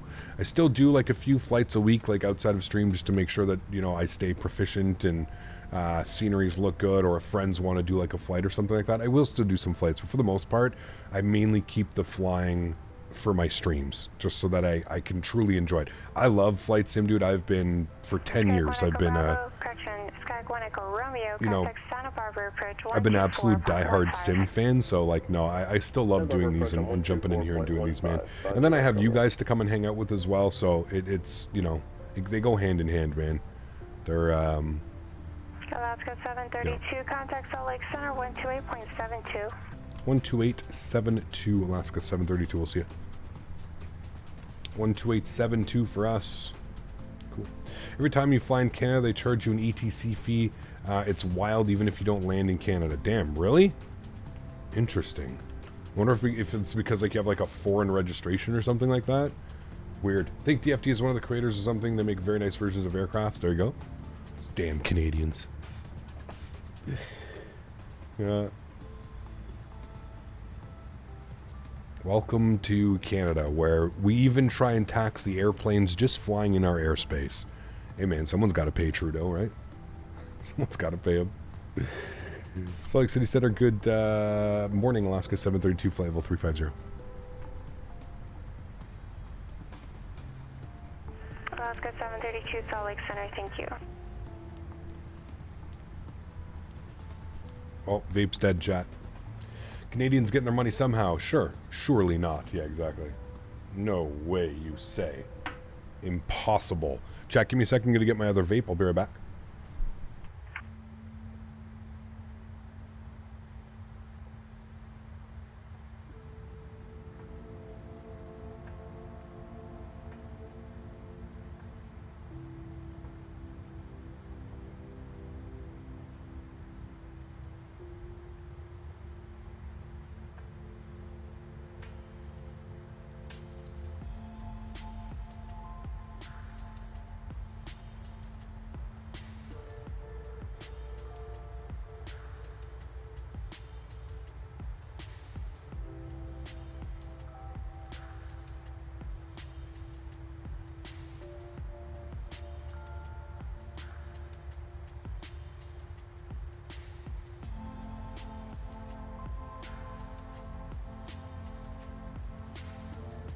Yes, a lot of Rogers when you're flying up here. I noticed that as well, Max, when I fly with my friends and do some stuff. Yeah.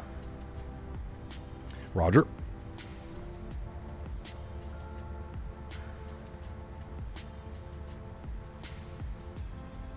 Clear 6552 Bravo Reno Tower and course approved runway 17. Franklin, what's up, man? Good to see you, dude. Welcome. Hope all's well. All the way from Estonia. Good to see you, man. Smarten up. Is that you? You changing your name over there? How are you, man? It's been a while. Hope all's well, dude. Good to see you. Smarten up. Canadian Jetstream tollways are always at work. Oh, Canada. You silly country you are.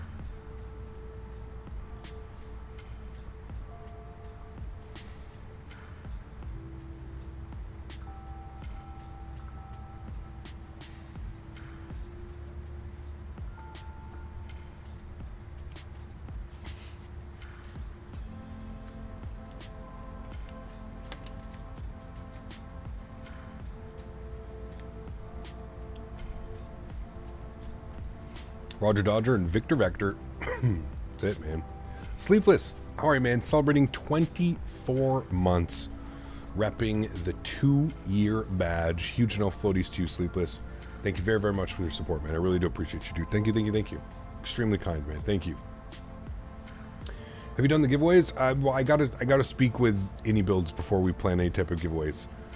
So we'll if we do any giveaways, we'll worry about that in a future stream or something like that. I've reached out to them, but it's not instantaneously, unfortunately. So I'll have to wait to see what they say. Again, it's only because it's not any builds of scenery. If it was any build scenery, I wouldn't have any problems, and I don't think they would either. But because it's Drzewiecki design being sold on the any build store, it creates issues. Camera's blurry. There we go. I think I might take off the autofocus, Dan. Juliet Junction ground standby. Where's the free stuff? You're on tower frequency. Sleepless, thanks so much, man. 24 months. Guys, could we get some love and chat for Sleepless celebrating his 2-year badge? Thank you, man. Sup, Cap, just joined the stream. Good to see you. AVL, hope all's well, man. Mountain Sage live sauce from CBX, 90% sativa taste. Aromatically as the same. Kind of amazing how far we come with the terps. Love terps, man. I'm telling you, dude, I have some gelato mint right now.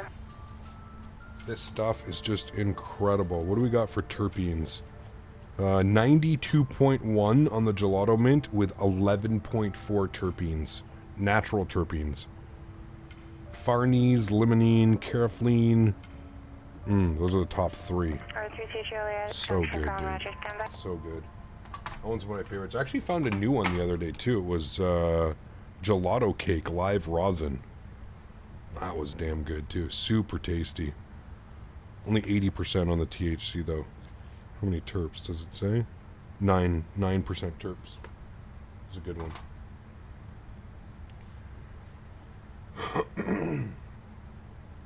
High-rise connected coast. So I only know those ones from being down in California. We don't have those brands up here, unfortunately. I mean, we have good brands up here as well, but we don't, yeah, not those ones.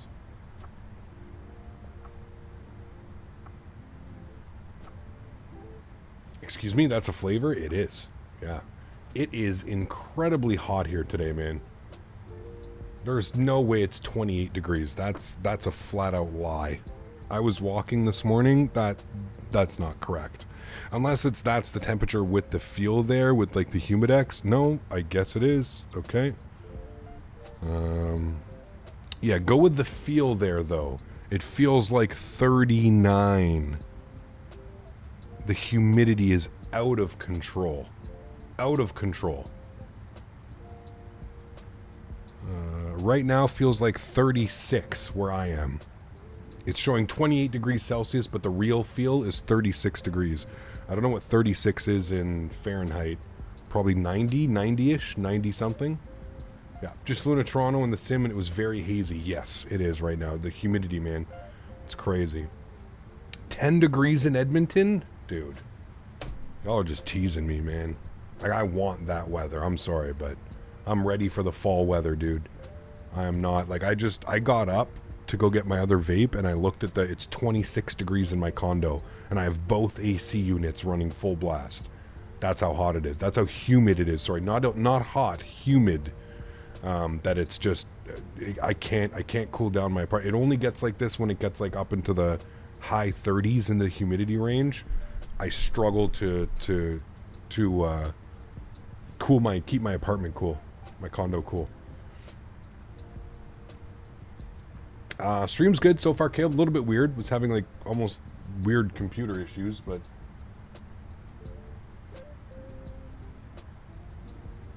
it's weird. We drop some frames and stuff like that. It's weird. At 1,000 is unavailable for minimum over altitude. Are you able to accept the 15,000?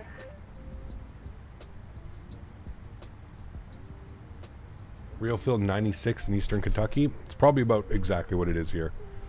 Yeah, with the real field 94. Yep, that's pretty much what it is. It's exactly what it is here. I mean, it's 36 Yeti with the real feel. I can route you to the north. So slightly higher than 96, 97? A little lower. Let me see some. The weather perk is for the mods? No, you can do it. Exclamation point weather. You just have to do weather and then the city. But if you want like a METAR report, you have to do .METAR. So you can't do like a you can't do like an exclamation point weather and then an airport. It won't work. You have to do like a city. It ended a week ago here. Yeah, so we're probably getting this. I think it's going to be like this for the next couple days. What do we got here? Today they're calling for 32. Tomorrow 32. Wednesday 32. Thursday 28. Friday 28. But Thursday and Friday it looks like it's raining all day. Quite a bit on Thursday.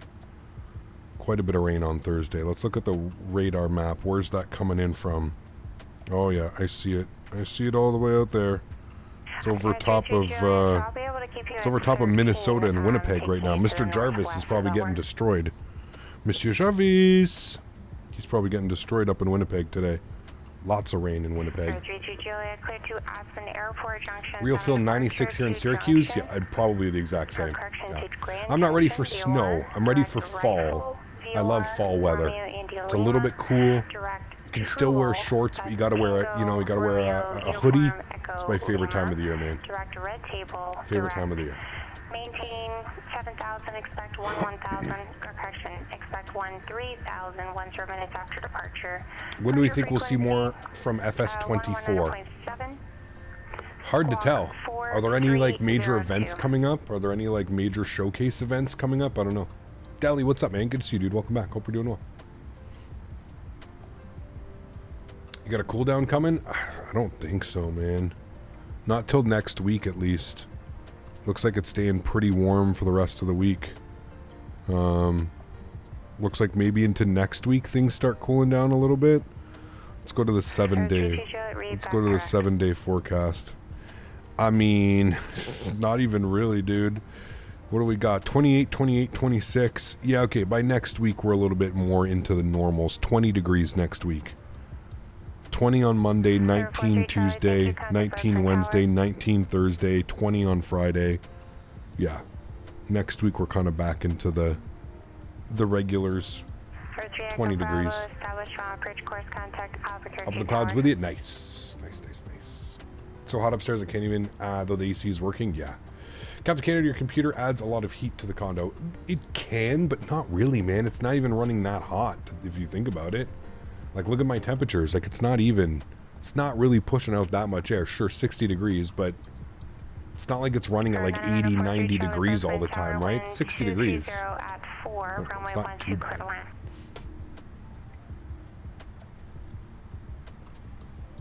It's kind of hot here in Hague, Netherlands too. I hate hot weather. You guys aren't prepared. At least like we got like ACs and stuff. So when flying the 737, do you change the start switches from continuous to off after flight or when climbing? I think it's usually above 10,000 feet, Captain Aviation, is when you would do that. Yeah. Tom, what's up, man? Says, good day. How are you, bro? Sorry I'm late. Just got back from work at the beach and the weather has finally been nice. Awesome, dude. Hope you had a great day, man. Greetings. Is there any info on 2024 completely replaced 20, or can we use it simultaneously? You can use it simultaneously, man. They've even gone as far to say, Jens, that they plan on supporting Microsoft 2020 for the next years to come. So even though 2024 is going to be released and it's going to be coming out, they've already said that they plan on continuing the support for Microsoft 2020 as well. So two separate teams. They have a Microsoft 2024 team and they have a 2020 team. And I honestly, all of the success from 2020 is probably a straight, correlation to that. They've been able to actually make a whole new team just start working on 2024. So, yeah. Yeah, absolutely, Eddie. Absolutely. But like, I mean, the air that it's dispersing, and it's not really like, I can only feel it if I go like right up close to my case. Like I'm maybe 2 inches away and I can feel the warm air pushing out of it from the top, from the water cooler. But we have 28 degrees on average this week. Not so bad. No, I mean, I'll take that over it being 38 degrees right now. Like it's, dude, Daisy and I went for a walk this morning. It was real hot. It was already like a little bit early. It was real hot.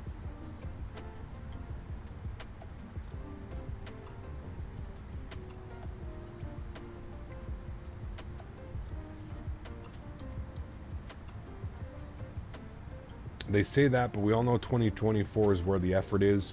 Who knows? Maybe, man. I mean, like, to be fair, it's not like they haven't put effort into this sim. The sim's been out for 3 years now.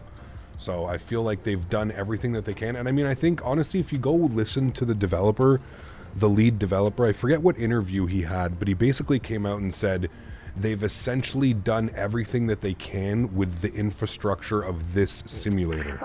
So, getting better performance or doing other things probably will not happen for the simulator. The way that it's coded, probably going to all stay the same. I'm pretty sure that that's going to be the big leap for 2024, right? But like I said, I don't know what else they could really be focusing on other than like doing world updates and city updates, which they're still doing.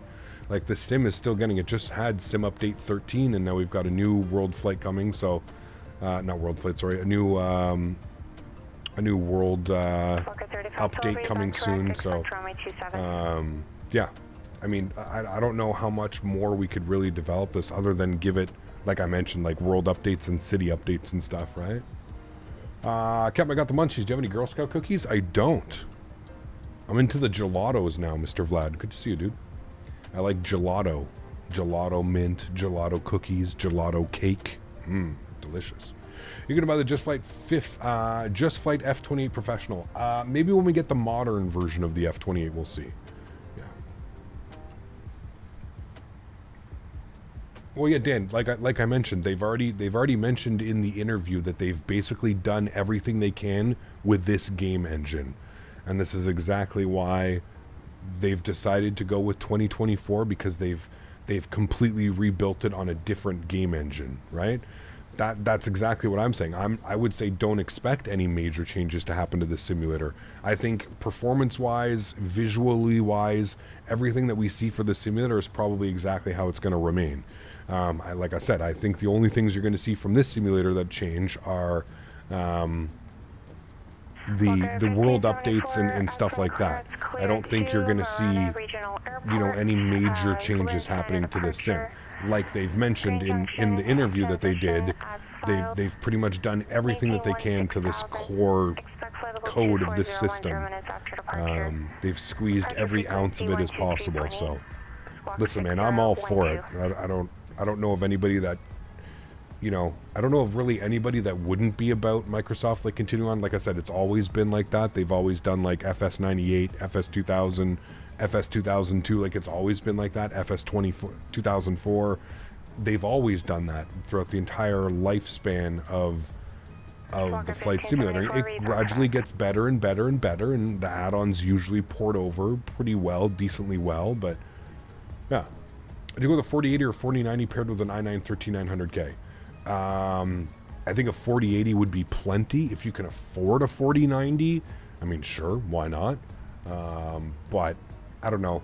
I'm a little bit hesitant in buying graphics cards right now, but just because I feel like at any day NVIDIA is just going to come out and be like, here's the 5000 series ready to go. Or I'm pretty sure Intel's getting ready to release the 14 series, aren't they? The 14900K, and it's going to be like a rework of the last generation chip, the 13900K, but 22% faster, or whatever the hell they'll say. But yeah, 5000 series is not coming till 2025. Okay. Late 2025? Yeah, usually it's like around this time. September, October is when NVIDIA usually does it.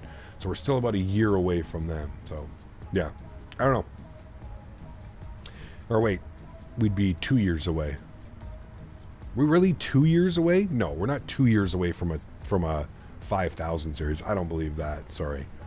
There's no way. Yes, but I'm sure the 5000s will not be cheap. However, you are right, that will kill the price of the 4000 series. Not only that, but you know NVIDIA will come out and they'll say that it's, you know, it's, you know, 53% faster than the 4000 series. And you know how NVIDIA does, dude. That's why I'm so, you know, spending $2,000-$3,000 on a graphics card, dude, to have NVIDIA within the next, like, year or two come out and say, oh, by the way, the 5090 is 120 times faster than the 4090. Thank you for just spending $3,000 on a 4090. We'd like $4,000 for the 5090 now, please. Damn. They have so much stock of the 3 and 4000 series. Yeah, maybe they should start lowering the prices and not be charging $3,000 for a fucking 4090. It's absolutely absurd, dude. $3 grand for a graphics card. Bananas. Guess the amount of VRAM the 5000 series, 32 gig, 48. Who knows, man? Who knows? NVIDIA's leaked roadmap suggests it'll break its usual 2-year release cadence and release the RTX 5000 series in 2025, not 2024.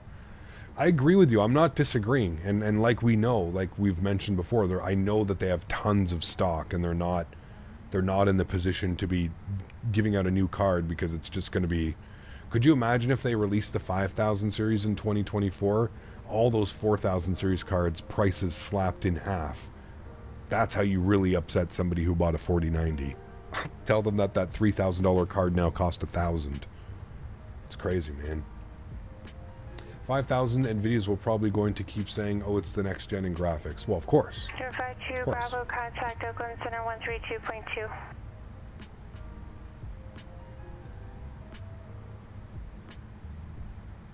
Absolutely, Cam. I mean, that's USD, Cam. So you have to remember, man, 3,300 USD, translate that into CAD.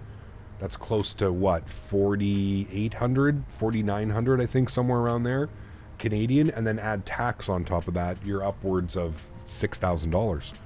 Which, yes, I agree. We have one on PC Part Picker, don't we? I'm pretty sure we have a build.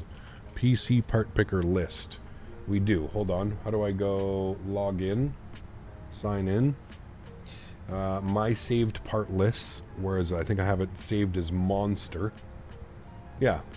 So we've got this one saved as well. It's the i9 13900K, Asus TUF, no graphics card. 0373 Echo Bravo, Albuquerque Tower, runway 3, clear to land. We'd have to add graphics card and stuff. But yeah, it's roughly... This is in US too. We need to make this in CAD.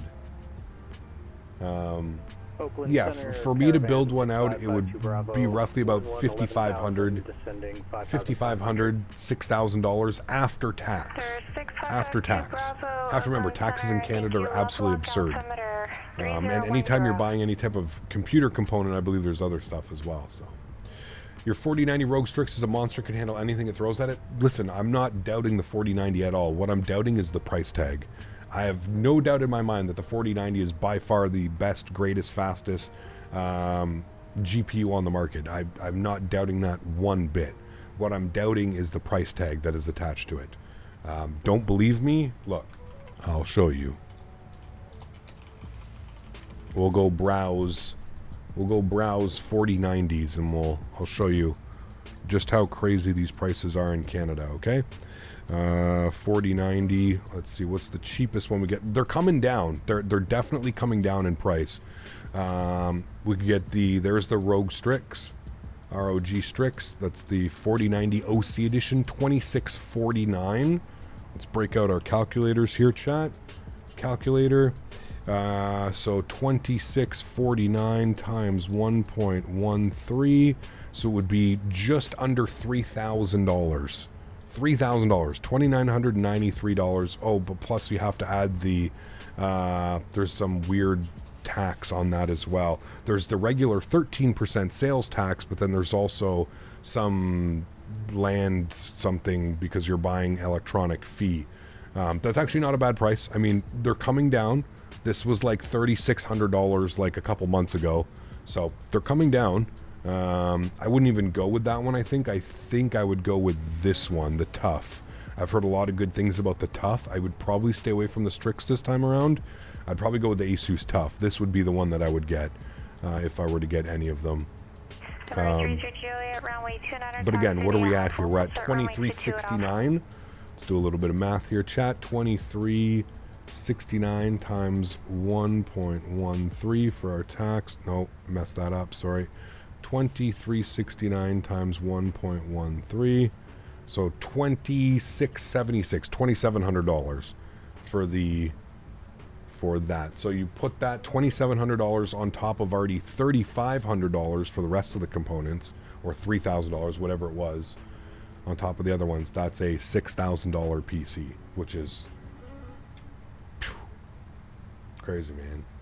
Holy can tax. Yeah, it's funny, like a lot of my American friends, like when they look at the tax in Canada, they're like, holy shit.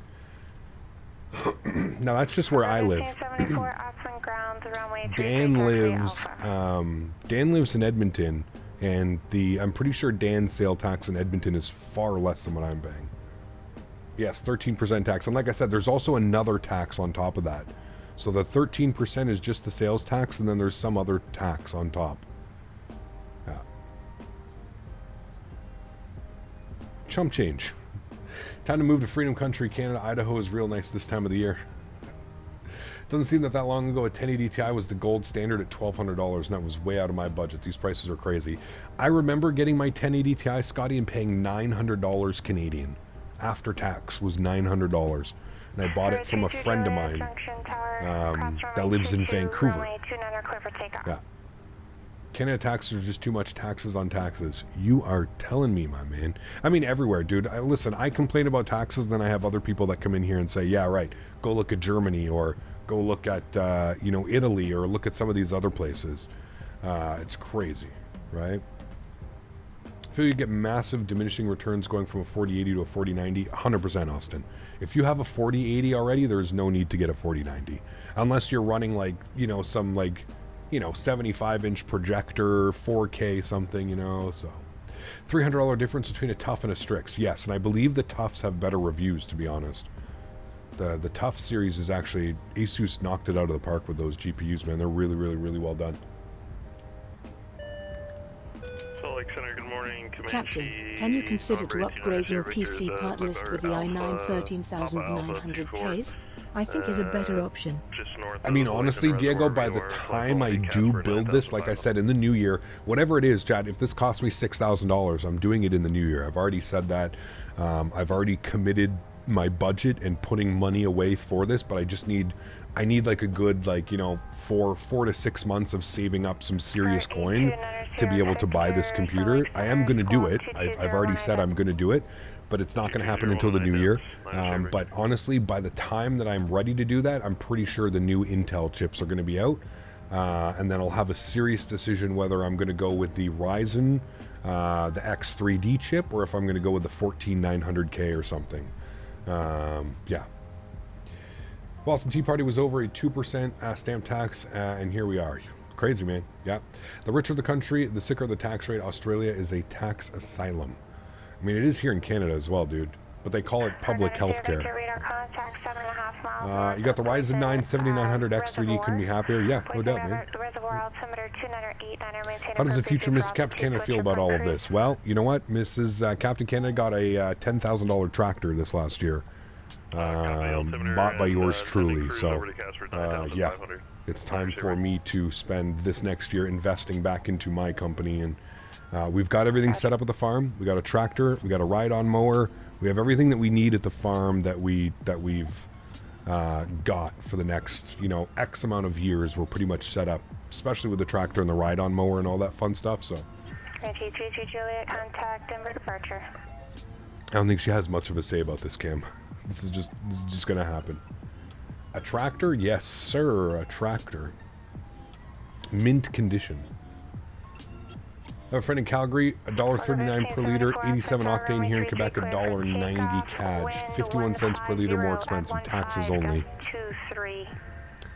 Yep. Keep voting those liberals. Oh, sorry, we're not doing that. Sorry, chat. We're not speaking about politics. This is a no politics. Sorry, got carried away for a second there. I'll wait for 2024 comes out before deciding to build a sim rig. By then, the hardware speed should have increased by 50%. Most likely, Paul. It's not a bad idea as well. Yeah. Departure, radar contact, no, it was a second-hand tractor. Yeah. Opinions on X-Plane 12. Not where I want it to be for X-Plane. Magenta. I think it's got a ton of room for improvement. At least Costco fuel exists for me. See, there you go.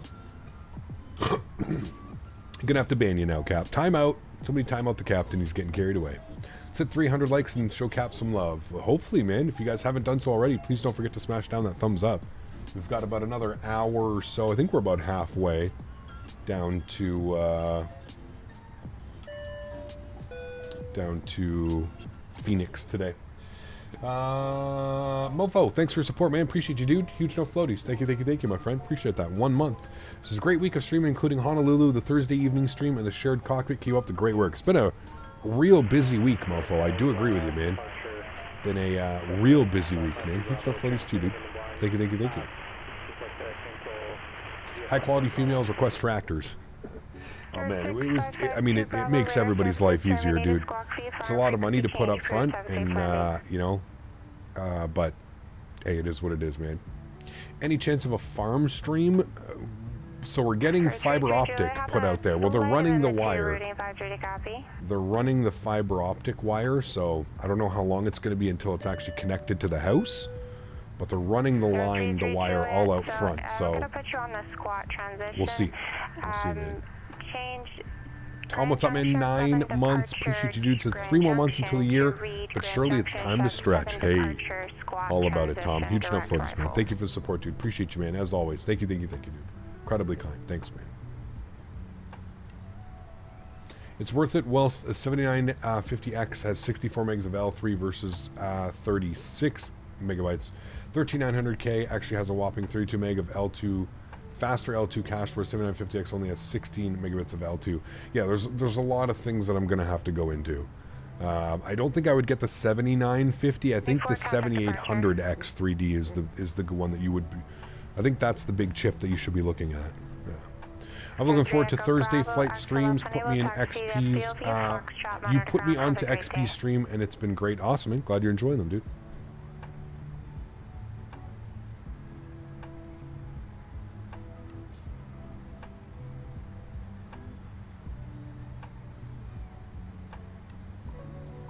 No, 1-2. It's a 1970, 1968 Massey Ferguson 180. Should see this bad boy, dude. Look, 1968 Massey 180. This thing is an absolute beast. Absolute beast. 1574. Yep, there she is. Contact, climb and maintain flight level 210. There she be. The Massey Ferg 180. Yep. way more horsepower than we needed. We were looking for a 40 horsepower. We ended up going with a 64 and a 53. These are the drawbars, though, in the PTO. But yeah, look at the original price, $7,600 in 1975. $7,600 made in Detroit, Michigan. Oh, baby, Merca. Freedom fries. That's literally exactly what it looks like. That is the tractor, chat. That is it. Now, it's got some nice patina on it. Doesn't quite look like that. And it's got the attachment. It's got the forklift attached. Not the forklift? What am I thinking of? It's got the big arm. And you can change the bucket. And you can put on, like, bale spikes. And we actually just bought got a good deal from one of our neighbors. We bought whatchamacallit on it. Yeah, are you growing crops? No, man. It's for horses. We have a horse, like 19 horses on the property. Front loader, thank you. Yeah, 19 horses. So what was happening is, like, she would have to go, and she'd have to take her little ATV, and she would go to the little ATV, and she would go. We obviously get, like, the big hay bales, right? The 1,000-pound hay bales. We'd get that, and she'd have to, like, flake off and then go into the field and, like, drop it off for the horses. So now we literally just go in, take a 1,000-pound hay bale, pick it up with the tractor, back it up out of the hay bale storage, and drive it right into the horse field and just plop it down for the horses. Here's your hay for the next 2 weeks. It's perfect. Perfect. And cows. Maybe one day, man, but just horses. Just horses, man. Order Yeah. 1574, contact Denver Center 120.47. I still drive an old Ferguson. It runs like a German sewing machine. It's fun to drive in the tractor like the old school days. Oh, dude, this thing is incredible. I sent Mopar a video. I don't know if I can find the video. Let me see if I can find the video on my phone of this thing, like, spooling up and starting up. It's just incredible, man. Let me go to all photos. Alright, let me see if I can find this. Oh, why does it... Why does it... Is this something new where it starts you all the way at the top? Rifle altimeter 29903, comment maintain flight level 4240. I gotta find this video I sent Mopar.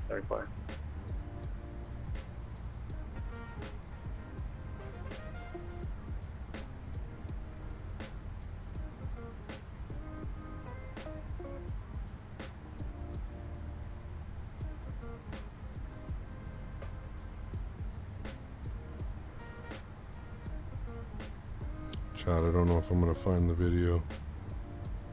Is this the video? No. Is this the video? No.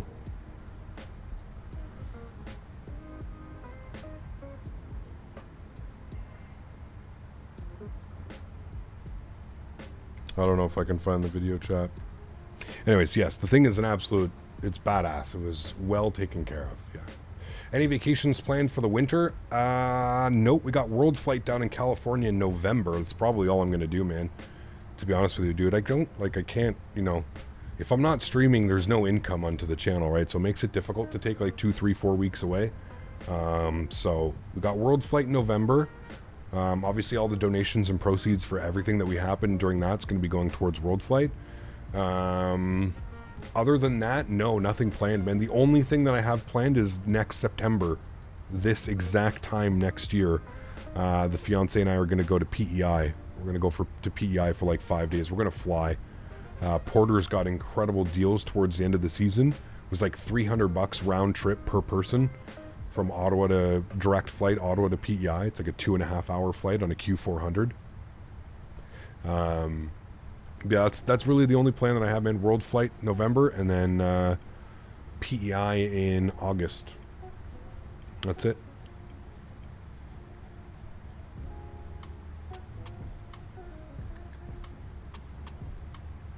Are you really Canadian? No.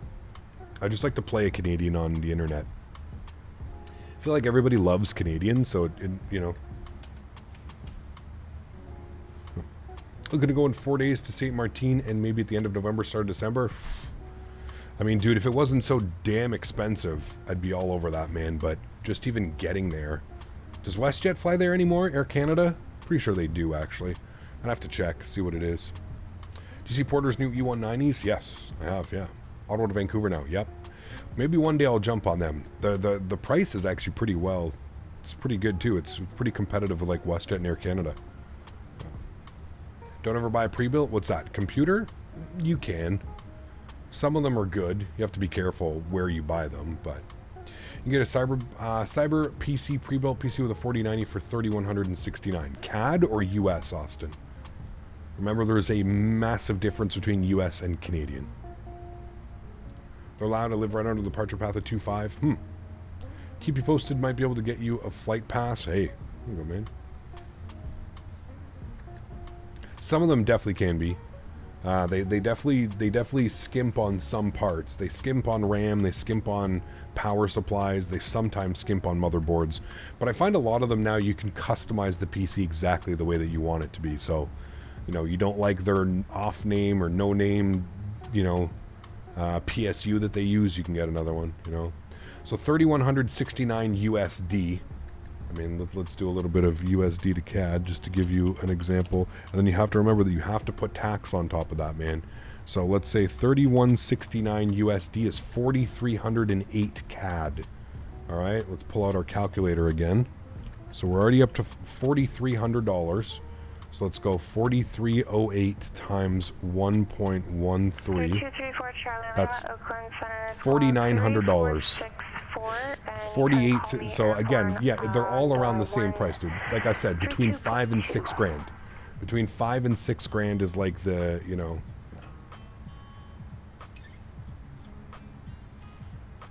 Ciao. Ciao bella. Comes with an i7 1300 KF. Yeah. See, I mean, especially for somebody like me, if I'm going to be building a new PC, it's going to be, you know. Okay, would you like the Mass First in 6480? I have no clue. Diego, sorry, man. I don't know a lot about them, dude. Like I said, we had kind of looked at like a bunch of tractors, and this was the one at the best price and offered us the best bang for buck and value. Did you see that YOW has a direct flight to CDG with Air France 330? Yes, it actually flew over the farm the other day, Joey. I was cutting grass, and I was just, you know, moseying around, having a nice stretch on my little John Deere, and I look up and I was like, that's a big ass plane. And I looked up, and sure enough, it was low enough that I could see the Air France tail, and I could see it was making its turn. So if you fly into runway, you probably fly right over the farm, to be honest with you. Have you ever experienced heavy traffic on Pilot Edge? Yes, absolutely. Center frequencies 132.2 and again squawk. Hello from Finland. Good to see you, Pilot. Do you have a place where I can steal your camera views? Some of them are up on my Discord cam stand, but like half the time they don't work, man. Plane spotting from the farm? I mean, honestly, Huskers, it's Q400s 90% of the time. It's Q400s between Montreal and Ottawa, or the CRJ. We do get some CRJ 900s as well. So it's either a Q400, a CRJ 900, or very rarely we'll see the Air France coming in as well. That's about it.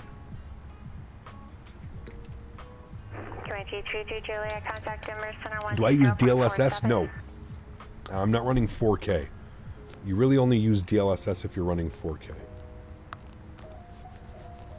Ah, you're fine, Oscars. It's all good. It's better than nothing, you know, but...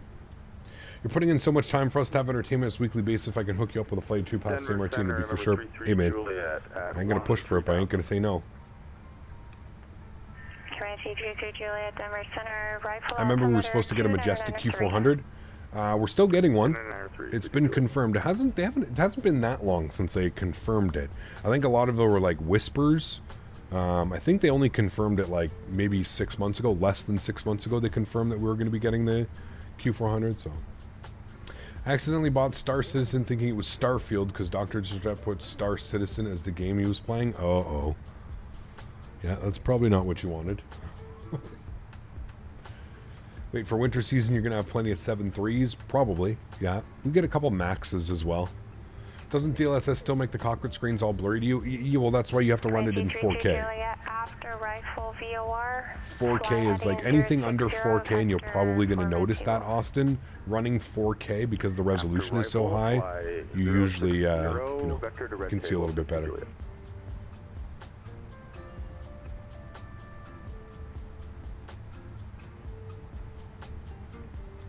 You could probably get a refund, Joey. But yeah, Star Citizen, that's the game that never was. The game that promised to be but never was. A lot of promise with that. We should be coming up past, I don't know if we're going to fly right past Vegas. Where's Vegas? We're going to fly right past the Grand Canyon. Vegas has got to be right here. Okay. I don't know if we'll see Vegas, but close. We're still over Salt Lake Center. We're going to switch us over to LA Center. And then we'll be over to Albuquerque Center.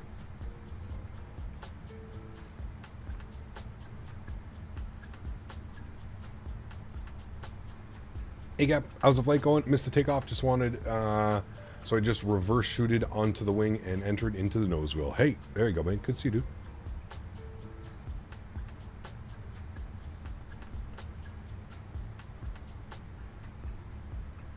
Order 3512, Atlanta grounds, runway 27, taxi via Foxtrot. Do you need to pay for Navigraph chart you just used? Yes, you do. Any idea on next flights, streams, assuming the UK? Yeah, we're going to kind of be everywhere next week. I think I want to go back up into Scandinavia as well. We're going to be back in the 737. I think starting off the week Thursday afternoon, for our Thursday afternoon stream, I think we're going to do Dublin to Cork. I've been promising that one for a while, and it's a nice little spicy Ryanair route. So we're going to try and plan for that one. Although, I may save that for later on in the week, because I feel like we just did Dublin. How long has it been since we did Dublin?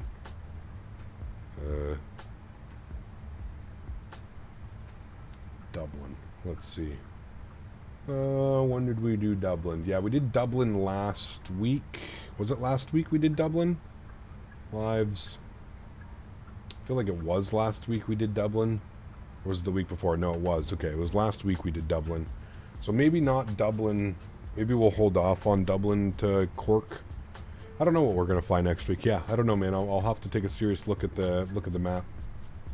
There are some sceneries like up in Scandinavia and stuff where I wanted to go, but yeah, SSGs are cheap right now. They are. So are M.2s, man. Some M.2s.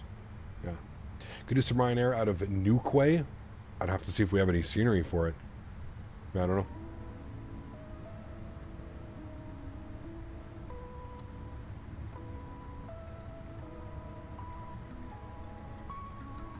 Just did a whole day of Ryanair plane spotting at Lisbon, finishing in Genoa. Very cool. Genoa. I recently decided that the 737 is probably one of my favorite airplanes, especially after seeing the Air Canada 737 MAX. Damn, that plane is sexy. I'm so excited to fly on that airplane in a couple months, man. I really hope they don't sub out my airplane. They've already subbed out my United flight. I was supposed to be on a United Embraer 175, and they've already switched it out for a Embraer, or sorry, for a CRJ 700, which I'm not happy about.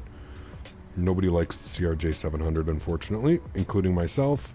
I like the look of a CRJ 700. I don't like flying on a CRJ 700. It is a literal sardine can in there. The fuselage is so small. You're basically, and for like a bigger guy like me, 6'2", 250 pounds, like I'm like this the whole time. Can't move, especially if you have someone beside you. Ugh. It's brutal, man. Let me see my trips that I have planned. Let's see if they've changed it back to an Embraer, if we still set as a CRJ 700. I'd much rather an Embraer 175. The CRJ? Oh, dude, the CRJs are brutal, man. Keep in mind, there's no difference between... there is no difference between... Yeah, it's a CRJ 700. And it's a 59-minute flight, chat. So I think we'll survive a 59-minute flight, but... Yeah. Watching boomers trying to stuff oversized carry-ons into a CRJ is always amusing. Man, impossible. Random Vatsim question. If you're on the ground at an airport with no ground or tower on, but the center controller is the same area on you, would you call them for clearance and taxi? Correct, AJ. Yes. You are 100% correct.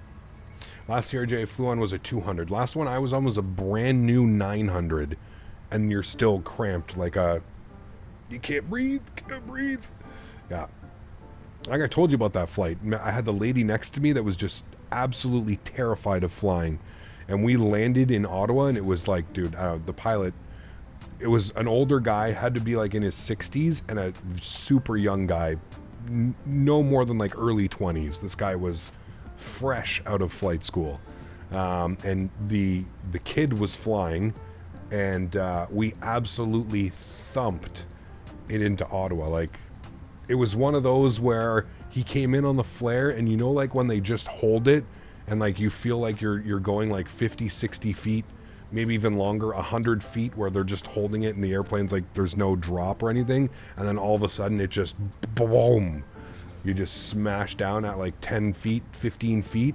It's exactly what happened. And this poor old lady, dude, grabbed my leg so hard, chat, I like jumped, like how like she clenched onto my leg. She was petrified. I just looked over and laughed. Like, I jumped, like jolted me, and I just looked at her and I laughed. And I, like, you know, she was so apologetic, and oh my god, I'm so sorry, I hate flying. And I'm like, it's okay, it's all right. Regardless of which model 737, if it doesn't really make it any wider, it's just about how long it is. Yes, and the same for the RJs, right? Andy, is what I was trying to explain earlier. The same as the CRJs. Just because it's a 200, it doesn't, the fuselage isn't smaller, right? The fuselage on a 700, a 900, a 1000, a 200, they're all the same. The only difference is maybe in the 900 you might get a little bit more pitch on like your seats or something like that, but they're all the exact same. You're all, you know, you're squished right in there. You're right about LA Center yesterday. So many people calling him from every airport, and he's getting stressed out. LA Center does need to be divided.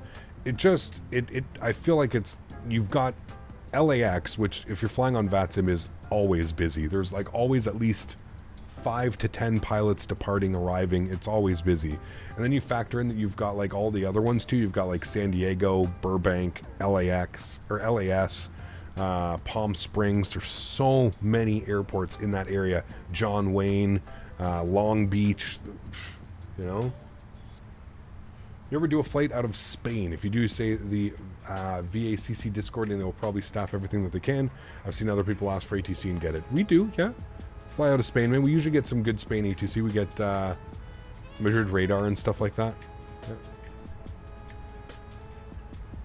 I would like to see those, call them captains walk onto the flight deck. I know they have some time in the pit. Oh, absolutely. Yeah, I find a lot of them are actually on like the RJs here, Huskers. There hasn't been a lot of flights where I get on, because one of the first things I do when I get on the airplane is I look, you know, I do the peek. As you get onto the airplane, you do the slight little, you just look who's flying, who's in the flight deck. I always do that every flight that I do. And very rarely will you get like a young crew of 2 guys. I get far more like young crew, like 737. I've been on a lot of WestJet flights where like the pilot and the co-pilot are my age, you know what I mean? So yeah.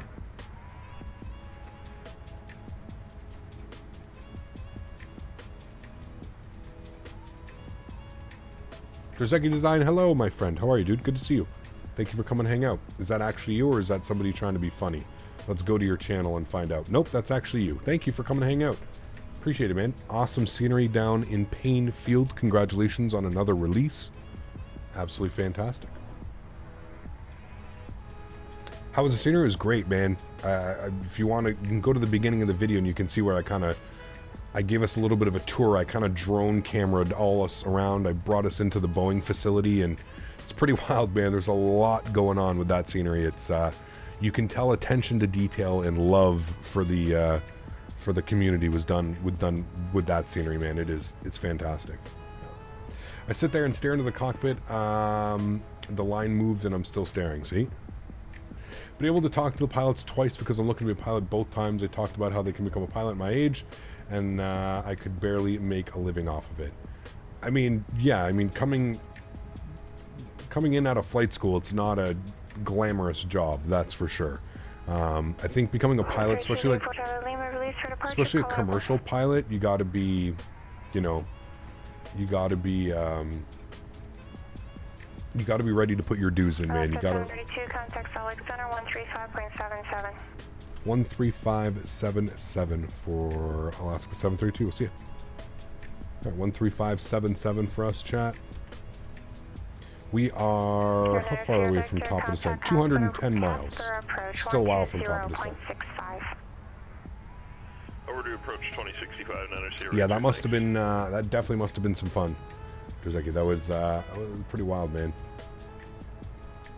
How would you rate Drzewiecki scenery on the designer leaderboard? Designer leaderboard? They got to be somewhere at the top, man.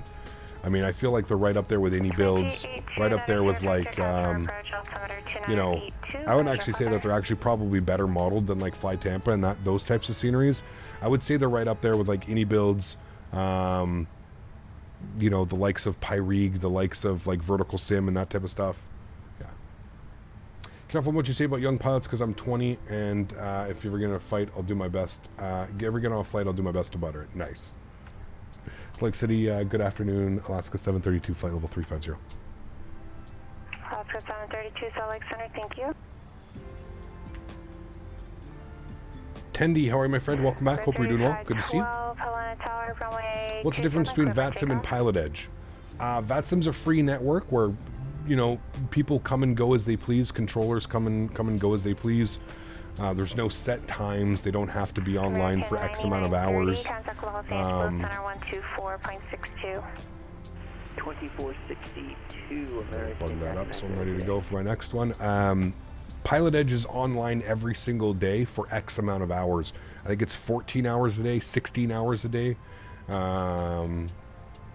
Yeah, that's the major difference with Pilot Edge. Other than that, I mean, Pilot Edge is a training tool, so it's a lot more strict about, you know, phraseology and the way that you say things and the way that you do things on the network, the way that you fly your airplane. If you're not comfortable flying your airplane, there's no point in being on Pilot Edge because they will make it, yeah, even 10 times worse. So that's like the major difference is you are paying for Pilot Edge, you're paying for a service. Pilot Edge controllers do get paid just like anybody else, so yeah. I haven't seen the beginning, but there are also some interesting 777 details modeled, like APUs, GE, X's, and FE mechanisms moving the V-stab. Thought it was really interesting to make /shirts. Yeah, absolutely. I mean, it's great. You guys went all out. Like I said, your Renton scenery is incredible as well, and I think this tops the Renton scenery. So I think if you're a fan of Boeing and you're a fan of flying in this part of the world, they're must-have sceneries, 100%. Must-have sceneries. So why don't you take part in Copenhagen live event on Saturday? You have to book a flight though. I can look into it. Split notion. I can look to see if we can get some time. Yeah. Depends, I guess, where we are as well. Yeah. Where they, I love Copenhagen, so I feel like we fly into Copenhagen a lot, but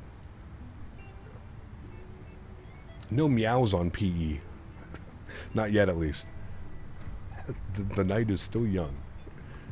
I want to do a Thursday stream on Pilot Edge, though. I do want to do one of the ones, so yeah. Renton was like a rehearsal prior to making Paine Field. Anyways, thanks a lot for showcasing Paine. Hey, no worries, man. Thanks again for you know, allowing any builds to send me a review copy and share it with the wonderful community, man. There's Newark scenery is amazing. I just wish it did better on performance. Yes, absolutely. I mean, like I said, dude, I think a lot of that just has to come with limitations of this simulator and this this platform kind of that we're on now. So yeah. It's cool. We have a line of flights flying alongside on the VATSIM network. Hey, there you go. Sweet. Not the evening one. You do how these ones go. Not the evening one. You know how those ones go. Hey, man. Thursday evenings is part of the new schedule, man. I remember landing a Delta 753 into MCO, and that nose wheel slammed down. I heard the FO ask the lead flight attendant, "Did I slam the nose wheel?" Had to smile when he asked her opinion. Man, it's good. Does anybody know what happened to 320 Sim Pilot? Last stream was 2 months ago. He's a real-world pilot, right? So, you know, with these real-world pilots, sometimes their job takes over for months and months and months, right? I think like you're seeing that a lot right now. I think like Flight Deck to Sim is like changing jobs, positions, switching his scope a little bit. So he hasn't streamed in quite a while. I think like V1 again, it's like the busy time. This is really starting to be like the busy time. A lot of people are back to school. A lot of people are traveling. There's a lot of holidays coming up, right? Thanksgiving, Christmas, all those things coming up. So, yeah. 123.8, 32 Juliet.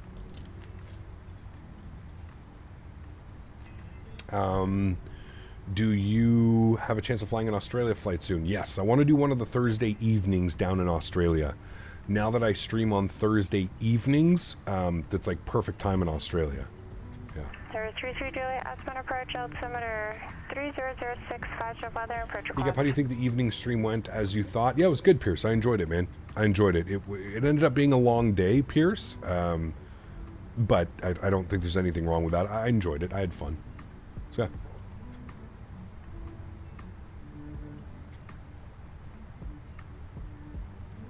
Is it legal to carry firearms in Canada? Not the way that it is in the U.S. I believe that you can get concealed carries here as well. I think it depends on what your job is. I'm not quite sure. I don't know, dude. I don't, you know, I have friends that own guns for, like, strictly hunting purposes. Like, people don't, like, carry guns here in Canada. You don't just really, like, walk down the street and see guns. I've lived here 35 years. I don't think I've ever seen any of my friends, family members, anything other than like a hunting rifle or like a shotgun. Plenty of fun during the evening stream. It was spicy. Yeah. A dust flight into Alice Springs, Australia provides magical scenery and views. Cool. Keep that in mind, Paul, for sure. Cool. That's why tax is 13%. Fuck, maybe, dude. Maybe, man. We'll be landing runway 15. Maybe, Rob. Yeah, I don't know. Even them, we don't have a lot of those either. More organized crime here, I would say. Not so much like gangsters. Well, I guess you can call them gangsters, but yeah. There's a lot more gang violence where guns are in play these days. Constantly hearing of shootings around here. Yeah, I mean Toronto's. Yeah, I'm always hearing them from Toronto, and I've heard that like Alberta's pretty bad for that. Calgary, Edmonton. Manitoba as well, Winnipeg. I've heard they're really bad for crime, stabbing, shootings. I don't know. Do you plan to keep doing the Thursday streams? Yep, for now, for sure. Yeah, AJ. This week's a little bit crazy. I'm not sure what's going to happen this week for the schedule. Obviously, the weekend's going to stay the same. There may be some conflicting issues with my Thursday stream. I just have to wait and see, guys. Around this time every year, so as many of you know, I own property with my fiance, a horse farm. We have like 20 acres that we keep for just hay, to grow hay, so we don't have to buy it. 12462 for LA Center. Alaska 732, we'll see you. You're the best. Why do your 737s always have eyebrows? They're not, Tyler. It's just a bug. It's a glitch. The view that you're looking at here is actually this view. I just have the camera so it looks like that, but it's not that view, right? This is the view that you're looking at, but I just tricked the camera, so now we're outside. If I go to like the regular view, you see that there's no eyebrow windows, man. It's just, it's a way that the camera system is. I think I left wing lights on. Shh, don't pay attention to me, chat. Yeah, so that's the reason that it looks like we have eyebrow windows. LA Center, good afternoon. Alaska 732, flight level 350. Cody, thanks, man. Appreciate it. Center, hello. Hey. I recommend adding a Nightbot command for the eyebrow explanation. Yeah, we're going to start doing all kinds of commands here shortly, Andy. Yeah. Some days you can really see that my my patience is being tested by the amount of times that I get asked, why are there eyebrow windows? Yesterday was why you still have standard pressure. The amount of people in here that were trying to correct the standard pressure bug that we had yesterday. Oh my God. I was ready to punch people through the monitor yesterday. So yeah, you're not wrong, Andy. There's a couple things we probably need to make a command for, man. The standard pressure, dude, that was just enough to drive me bananas. Every time I would explain it, I would finish explaining it, and somebody else would be like, hey, man, you have standard pressure on. You need to fix that. It's like, no, man, it's just a bug right now. I promise you, like, I'm doing a shared cockpit. The guy that's actually flying everything that matters. And then Dan adding fuel to the fire. Dan sitting there laughing, just spraying fuel from across the room. Fucking guy. I'm an armchair captain. Are your flaps down? Flaps aren't down. Did you set transition altitude? You didn't set minimums. Minimums aren't set. God damn it, dude. Does YouTube allow you to create a legend for your Nightbot commands? I can, not a legend. I can do, you can do exclamation point commands. And it'll show you all the commands that we have. Oildale 1 departure. Oildale 1. Radar vectors. Avenal VOR. Hey, Cap, don't forget to put the landing gear down once you land. Yes, thank you. Direct makers, that's Mike, Alpha, Kilo, Romeo, Sierra. Direct surfer, Sierra, Echo, Romeo, Foxtrot, Romeo. Surfer 4 arrival. Maintain 6,000. Expect flight level 180 within 10 minutes. They were spraying Jet A1 at you. Something was going on yesterday, man. Something was in the water, man. Block 4210. It was a real good time. Hey, Gaps, greeting from Germany. The sun is already setting here. Oof, good to see you, man. The sun is nice and bright here. It's very warm. Very warm here today. We are 118 miles from top of descent, chat. I guess we can take a look and see what the weather's doing now. I think we're still a little bit too far away from being able to pull up the Phoenix ATIS. We can see if we can pull it up. Winds are 140 at 5. 10-mile visibility, few at 100. I guess we could take runway 8. It would be a nice crosswind, 5 knots. Nothing too crazy, but yeah, we'll expect runway 8 then. That's what we'll plan. I'm assuming that's probably what they're doing. I don't think they would be on the 2.5s. Golf Lima, San Luis. We've reached top of descent. Gear down. Continue, I'll need you to disconnect. Oh, so Grande. 18 months, man. Appreciate you, dudes, as well. 18 already. Time flies when the content is so good. My man, huge enough floaties too, dude. Thank you very much for the continued support. Appreciate you as always, man. I hope you're having a great start to the week. Hopefully you're enjoying Labor Day. Nice little vacation. And back at it tomorrow, man.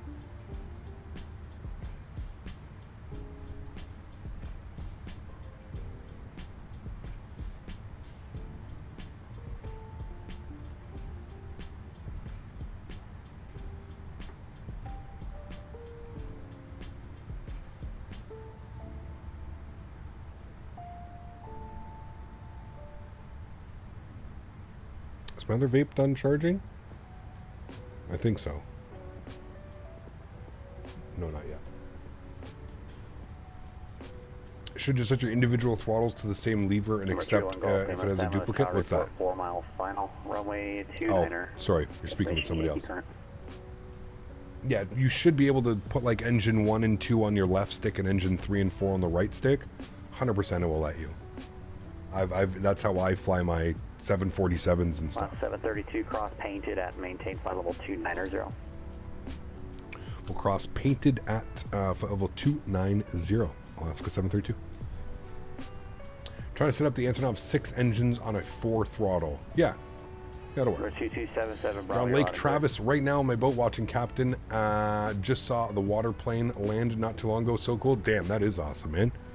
Well, sounds like you're already having a great day, man. Hopefully the weather's a little bit cooler than when I was down. What's the weather like today?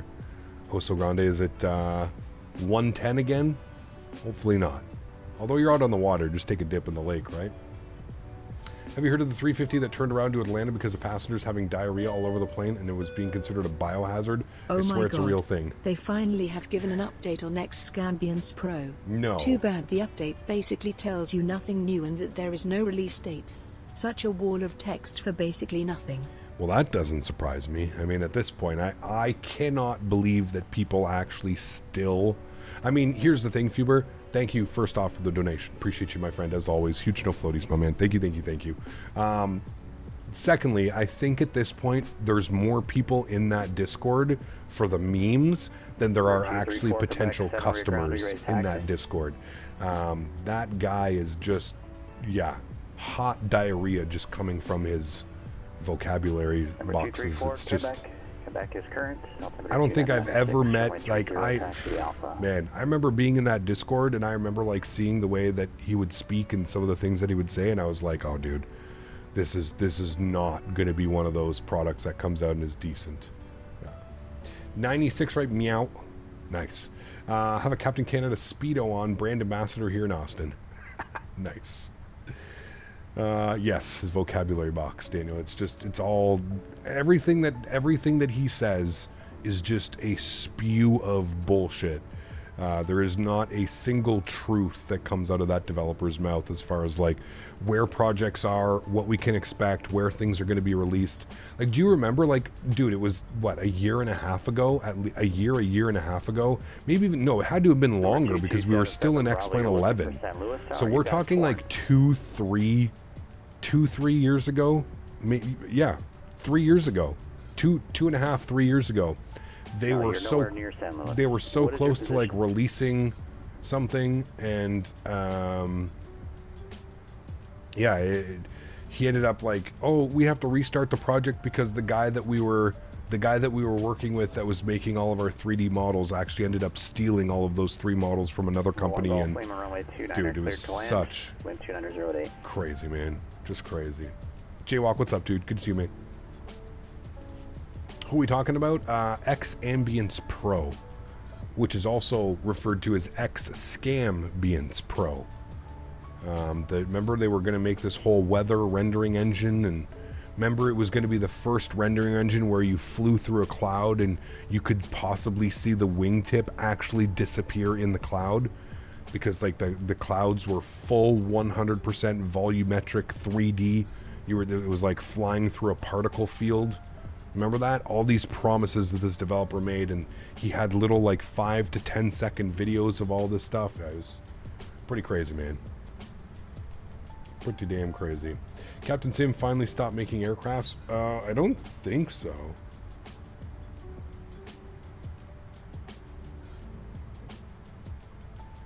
I just got a text. Delta flight diverts due to diarrhea all over aircraft. Dude, I wonder if Delta, like, could you possibly get charged for that? Like, do you think Delta would, like, is there some type of fine associated with, or is that like a bodily function that like cannot be controlled? And like, that's just such a weird thing, man. Such a weird, like, topic to speak about as well. Need a powerful GPU for VFR? Maybe. A cleanup fee? I mean, dude, think about how much money was just wasted and how much revenue is possibly gone. Think about how much revenue from that flight, right, is gone, and then think about all the other extra costs associated with turning back around, deboarding the pilots, everything, dude. Think about how much money that is, man. Oh my God. Think about how much money that would be. I expect to be banned from their Discord in the next hour. Nice. Okay, good. Good. Fuber, can you send me a screenshot of what he said? I would love to see it. I'm like somewhat interested now.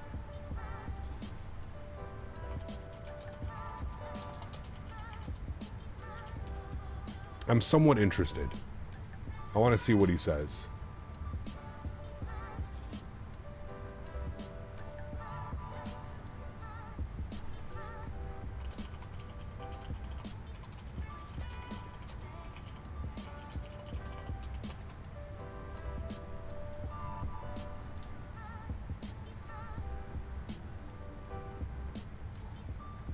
Cap wants to stir the pot. No, I don't want to be back in the Discord. I just want to see a screenshot of what they just said, because like it's been silent for like the last like year pretty much. So I want to see what he actually said, you know. Reminds me of a user I had to see in streams who claimed he was developing a unified weather injector for VATSIM, so everyone would see the same thing. Oh yeah, yeah. Yeah, it's crazy, Andy, man. I swear, dude. Not surprised if Captain Sim makes a 380 with a Cessna cockpit. I mean, nothing surprises me at this point, dude. If I'm being 100% honest with you, absolutely nothing surprises me at this point. 124 Papa Juliet, Jawline clearance, clear to Avalon Airport, fly heading 220, expect vectors, Seal Beach. Hey, Cap, I'm about to switch to Microsoft. Besides aircraft, what add-on should I consider to start, paid or free? I would start out with some free stuff. Download the A32NX mod. I think we're passing over the Grand Canyon, chat.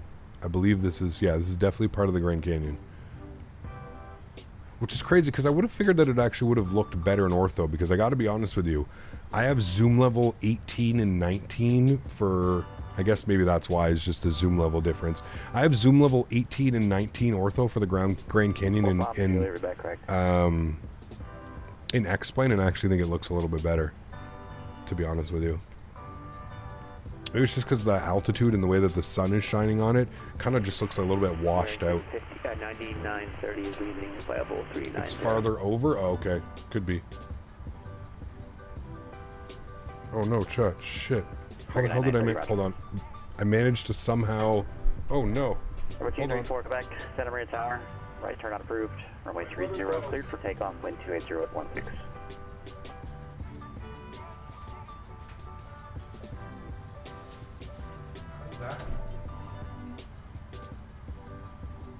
November 234 Quebec, right turn out is approved. Runway 30 cleared for takeoff.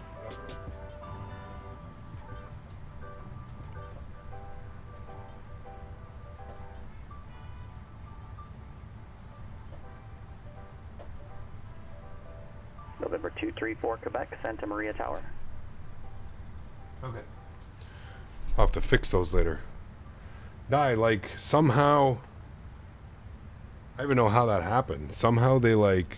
Because I have them taped to the floor. Quebec. Right turnout approved. They just completely... Runway 30, cleared for takeoff. Came disconnected. They're good now. We're fine. We're fine. Hold on, though. Let me make sure that they're still, like... Okay, yeah. They're still working in here. Okay, good. We're good. Nothing to see here. Don't worry about it. 34 miles till our descent. So let's go come back into here. We'll go to descent, and we're going to forecast. And we're going to load our winds. We already have them in. Albuquerque Center 134.32. See you, buddy. 3432 American 9930. Have a great rest of your Labor Day. See you, Marcus. Good talking to you. 3432. Good. Sent you a screenshot of the XAMBS update via Discord. Thank you, Fuber. I will have a good laugh at that after the stream. Thanks, man.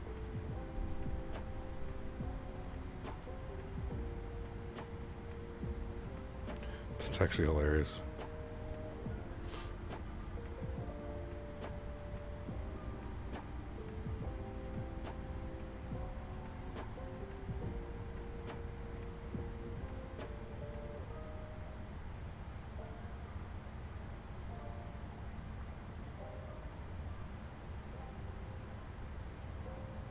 Getting violently thrown around in turbulence into Phoenix. Oof. Not good. Okay, got our winds, got all that plugged in. Let's grab the most recent METAR report. It shouldn't be too bad, wind-wise.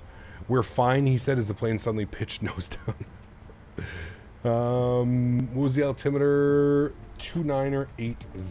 2980. Good. We'll throw that into there and we'll execute that. Beautiful. Cool. That all looks good to me. Happy with that. That's good. Progress page, 23 miles till our descent. He gave us 29,000 initially to cross. So we'll go down to 29,000, which was at Pant. Sure. 29,000. There we go. Cap, what does the crystal ball say about the 737 EFB? Man, I would like to say within 2 or 3 weeks, but I really don't know. I really don't know. We may go back to flying the Airbus next week just because I kind of want it. I feel like it's a two to 3 weeks out. So you know what? Maybe we'll go back to flying the Airbus next week, not fly the 737. Check that roster page. You don't see anything on you the land a roster page 737 with a 5 to 8 then let us knot know, but that straight should be there. tailwind, and it would be fine. Yeah, I think that would be fine. Painted is my guess. It is. Yeah, painted.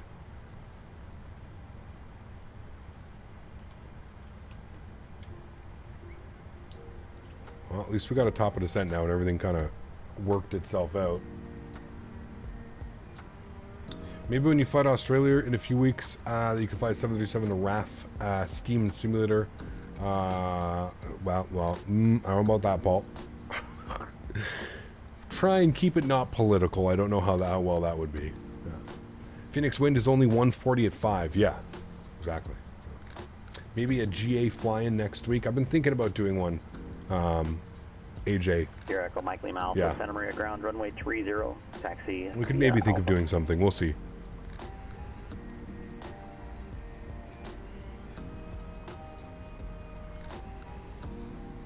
Check. Can we all load up in like gliders? It's just like we'll go to Innsbruck and just light up. Everybody go on the network. We'll just be gliders. Would that be fun? I don't know if that would be fun or not. I feel like it would be kind of fun. I know enough about gliders from when I used to fly gliders back in Air Cadets. But I feel like we could have fun with that. Can we do that though? Where could we go to like load up in a glider? Like I'd love to do some like soaring in like the Swiss Alps and shit like that. Dude, that'd be badass, chat. That'd be badass.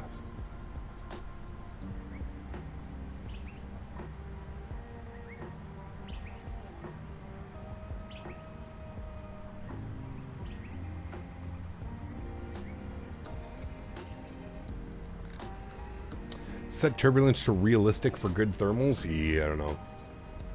Aussies watching the stream will understand my post has been on front page in Australia for the past week. There you go.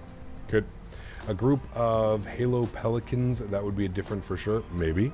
Could we get $1 off the discount of the 777 for every day the EFB said to be closer to release? Juliet, John Wayne Tower, runway 20, I wish, dude. cleared for takeoff when you I home. wish. There we go, friends. Top of drop. Ding the cabin. Good. Cool. Alaska 732, rank? contact Albuquerque Center 134.32. Take care, buddy. 13432. Have a great afternoon, Marcus. Thanks as always, man. All right, 13432 for us. Let's give him a call. Albuquerque Center, good afternoon. Alaska 732 just started our ascent. We're expecting 290 up pants. Airport 3829, Casper, clearance, standby. What rank did you get in cadets? I can't remember, man. It's been so long. We're talking 20 years ago, man. More than 20 years ago since I was in cadets. I cannot remember, Chris. Alaska 732, Albuquerque Center, thank you. Descend via Bruiser 1, arrival, runway 8. Descend via the Bruiser 1, we'll expect runway 8. Alaska 732, thanks. All right, good stuff, chat. We know that we're on the Bruiser, which is going to take us out to Tillman and Pigskin at 6,000. So let's bug up 6,000. Just going to confirm that this is everything. We are flying on Pilot Edge. There's one thing that I can say: if you're ever ready to fly on Pilot Edge, just go over the flight plan. Just make sure that everything is set correctly. You don't want to get yelled at and make the controller's day. So from pants, we should be direct to duty. Pants and duty. Come on. That's come on. Then direct to Mayor, then to Brusher. And then we're going to make our slight right turn out to Bedwell, NZ, Football, Pigskin, and then should take us out to Tillman. So if we come down here, we'll just make sure that that's exactly what we have. We've got Pants, Duty, Mayor, Brewster, Bidwell, NZ, Football, Pigskin, Tillman, sorry, and then it should be direct. We're going to go Phoenix. We're going to go to the ILS 8 approach. We'll pin that. And from... there's Jamil right there. So it should actually go... Tillman. Damn, it takes us all the way down to... I wonder why it's whistling all... Hold on. I think it's because I did the... I think I just have to select the Alice. Yeah, we want to select Alice and then execute that. And then I should be good. Okay. Read that correct. Expect runway 21. Okay, so you're going to come up to here, right? So it should be Tillman and then to... Wait, or does Tillman take me in closer than that? No, I think that's right. Execute that. Intercept, Sardi, High Kid, I like Jamil. Okay, I think we're good. We're going to have a look at that. I think this is more the transition that we should be using. We'll flip to our plan. We'll bring this down here a little bit, and we'll just step through it. We'll just make sure that that all looks good. Okay, yeah, see, that is not good. We definitely had it correct the first point. We definitely want to go from... Alaska 732, contact Albuquerque Center 128.45. 12845 for Albuquerque Center, correct? For Alaska 732? Affirmative. 12845 for us. Good. We'll flip over. I just wanted to make sure we weren't going to approach. Okay. That is better, I think, than what we want now, chat. I think we fixed it. Step, step, step. Yep, that's what we want. Okay, cool. That's weird that that has a transition like that. Okay. Well, good thing we didn't take that transition, chat. Cool. We'll flip this back to map, and we can continue going up there. So, 6,000 feet was still the altitude that we want. Pigskin, 6,000, 210. We'll just make sure we keep these speeds here. 270 at Mayor, 250 at Bruiser, and 250 at Bidwell. And then 230, 210, 210. City Center Walker 3512. Just keep an eye on our 310 speeds. 2390. Walker 3512, Salt Lake Center, thank you. It's beautiful out there. Albuquerque Center, good afternoon. Alaska 732, flight level 260 descending on the Bruiser 1. Alaska 732, Albuquerque Center, good afternoon. Phoenix altimeter 2980, visual purchasing you. 2980, thanks, and we'll plan for the ILS 8. 2980, 2980. We're going to plan for the ILS runway 8, so we can go ahead and start getting configured with that. Let's come down here. We're going to go 11175 and 078. 11175. Good. 11175. Good. We then want to go to 078 on the approach course. Hold my shift, goes easier. 078, good. And we'll go 078 on this guy as well. Oops. Good. And our minimums. I'm only going to do the left side because I'm sure it's going to be crazy. 1368 for us today on minimums. 1368, we'll bug that up.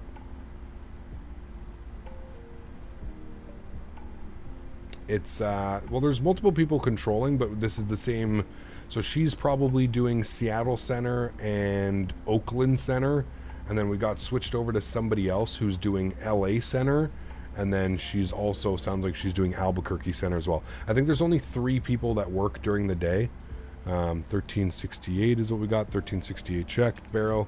Yeah, I think there's only a couple people probably working during the day today. Remember, it's a holiday as well, so probably won't be staffed up like crazy. So usually they'll, like, I think they do, like, usually they'll like, you know, so there's Denver Center, Albuquerque Center, LA Center, Oakland Center, Seattle Center, Salt Lake Center. So there's 6 center controllers, and it's usually split up into 3 controllers. So 1 controller will be doing 2 centers at a time. It's usually how it's done. Holiday? Yes, Labor Day. Runway 17 left, clear for takeoff. It is Labor Day.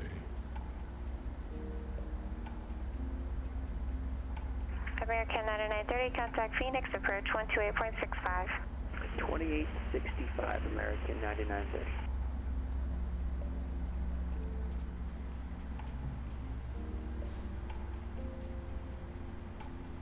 Flexen, thanks for your support, man. Appreciate you, dude. Welcome, welcome, welcome, man.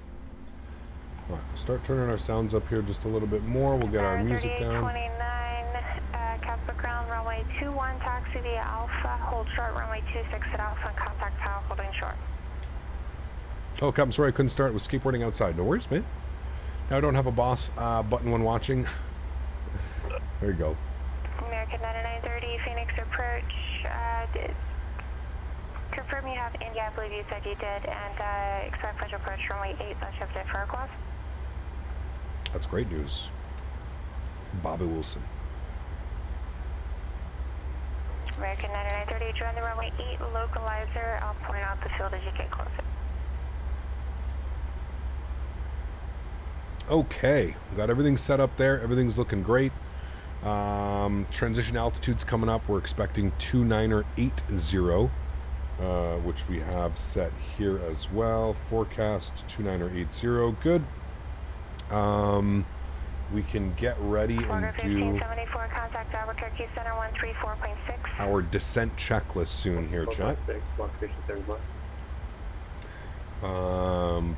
gonna go auto brakes 3. We want to vacate as soon as we can. We're gonna be taxiing to terminal 3 in at Whiskey is what we're looking for.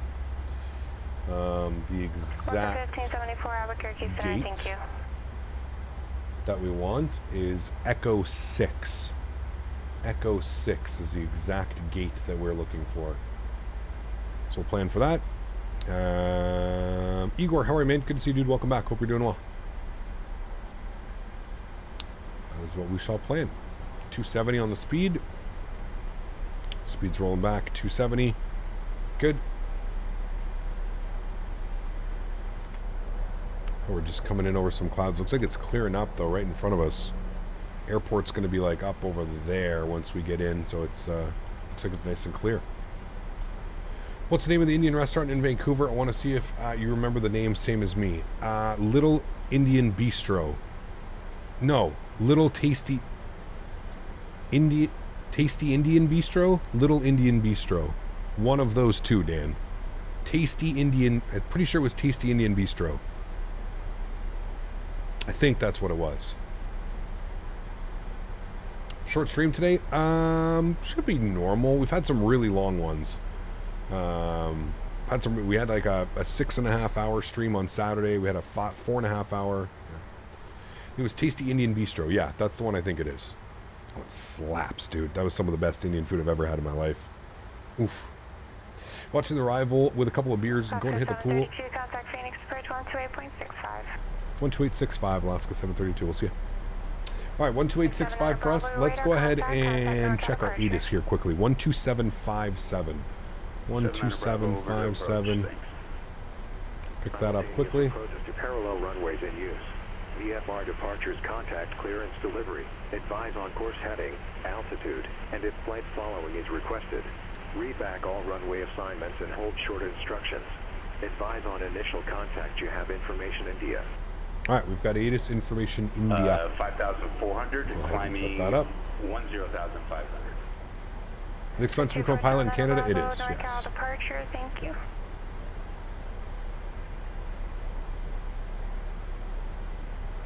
Phoenix approach, good afternoon. Alaska 732 with ATIS information. India 16,000 descending on the Bruiser 1.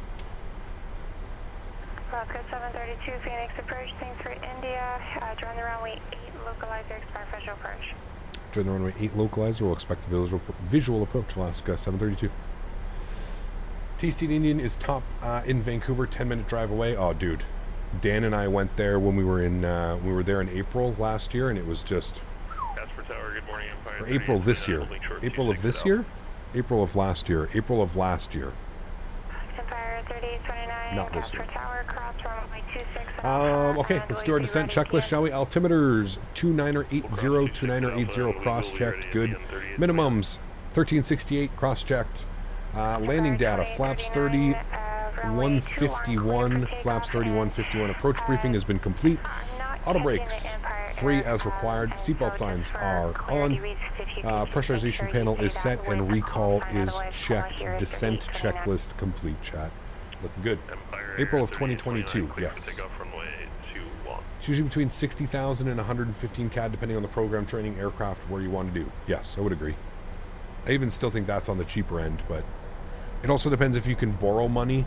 You also have to remember, like, interest rates, right? So, like, sure, it can cost $100,000, but I don't know of too many people that just have $100,000 laying around that they can just take as cash and pay for their flight training. So you have to keep that in mind, man. And I always tell people that whenever I tell people, like, oh, it costs like $150,000 to $200,000 to become a pilot, people are like, no, it's not. Nope, costs $115,000. It's like, okay, dude, but you're going to borrow $115,000 for what, 5, 7, 10 years? Think about the interest rate and the principal. Sure, the base is going to cost you $100,000, $115,000, but then think about all the interest rate that you're paying in, everything else that comes with it, dude, right? It's never, you know, when you get a price or a quote, it's never really that price, right? Very rarely does it not exceed the price that they tell you on paper how much it's going to cost, right? So I always have to remember those things, man. Always, always, always remember those things. Sure, out of pocket, 100K, let's do it. But then you have to factor in everything else that comes in with life, right? I'm going to throw out a little bit of ground spoiler here. We do have a speed restriction, 250 knots, so we're going to do that. What's the yearly salary after school? I mean, beginning in Canada, 35, 40,000. Barely enough to pay for a car and have your own place to live. Barely enough money. I don't even think that is, you know. How was the Paine Field scenery? It was really nice, Tanush. You can always rewind the video, man, once we're done and have a look-see at it. Really, really, really nice. Really nice. I spent a month in Edinburgh, Scotland, and that's where some seriously amazing Indian restaurants there. You arrive fat and leave very much fatter. Nice ball. Can you talk about becoming a pilot way too much to not be interested? I get that money's an issue, but you can't live with life regrets. Pierce, I'm a flight sim streamer, man. You realize I get asked every single stream about how much it is to become a pilot. Of course I'm going to talk about it, Pierce. We're doing flight sim. That's probably my number one question that gets asked every single stream, every month, every year. Why are you not a real pilot? Are you a real pilot? How much does it cost for you to become a real pilot? Those are the top three questions. I mean, what am I just gonna avoid everybody's question to talk about pilots? I have zero regrets in life, man. Trust me, dude. Trust me. As somebody that's been there, worked my ass off in the restaurant industry, done that whole side of the business, worked myself, got a trade degree, worked my ass off doing trades, welding, making good money, and now I get to be a content creator sitting in my living room. Dude, listen, I'm gonna be real with you right now. As much as it would be nice to be a pilot, I'm at a point in my life, I love being able to stay at home and hang out with my dog and own property with my fiance. I have zero regrets, man. Zero regrets about not pursuing pilot as a career. I'm perfectly okay with where I'm at in my life. But you have to understand, I'm a content creator, dude. I have to keep the communication and the conversations going, right? Like it's, yeah. And I've always mentioned, at some point, I plan on having a PPL. At some point in my life, I would love to have a PPL. And I'm pretty sure it's something that we can, you know, that we can obtain. I don't think it's something that's crazy out of the question, but, you know, I am very content with where I am in my life. I am not concerned about becoming a pilot and doing flight training and stuff. I've come to the realization that's, you know, I can be super interested in aviation and airplanes and simulators and not want to become a pilot. It is a thing, man. There's a lot of people in the flight sim community that are just like me. They love flight sim, they love being at home, they love learning, they love the high fidelity of it, but they have no interest in becoming a pilot in real life. I don't think there's anything wrong with that at all. I meet people from all kinds of walks of life that are not pilots that share the same interest and passion that I do.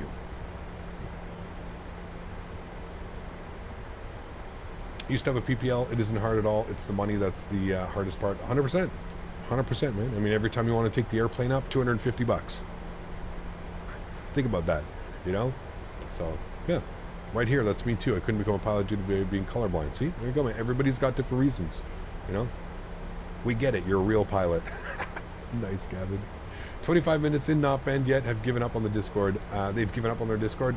I mean, it's probably not enough people in there, Andy, anymore, right? They have to keep every person. Otherwise, it's just going to be a desolate land. I love flight simming. Rather fly IRL. There's nothing wrong with that, man. There's nothing wrong with that at all. I love flight sim, but the anxiety that would come with having human lives in your hands, nope.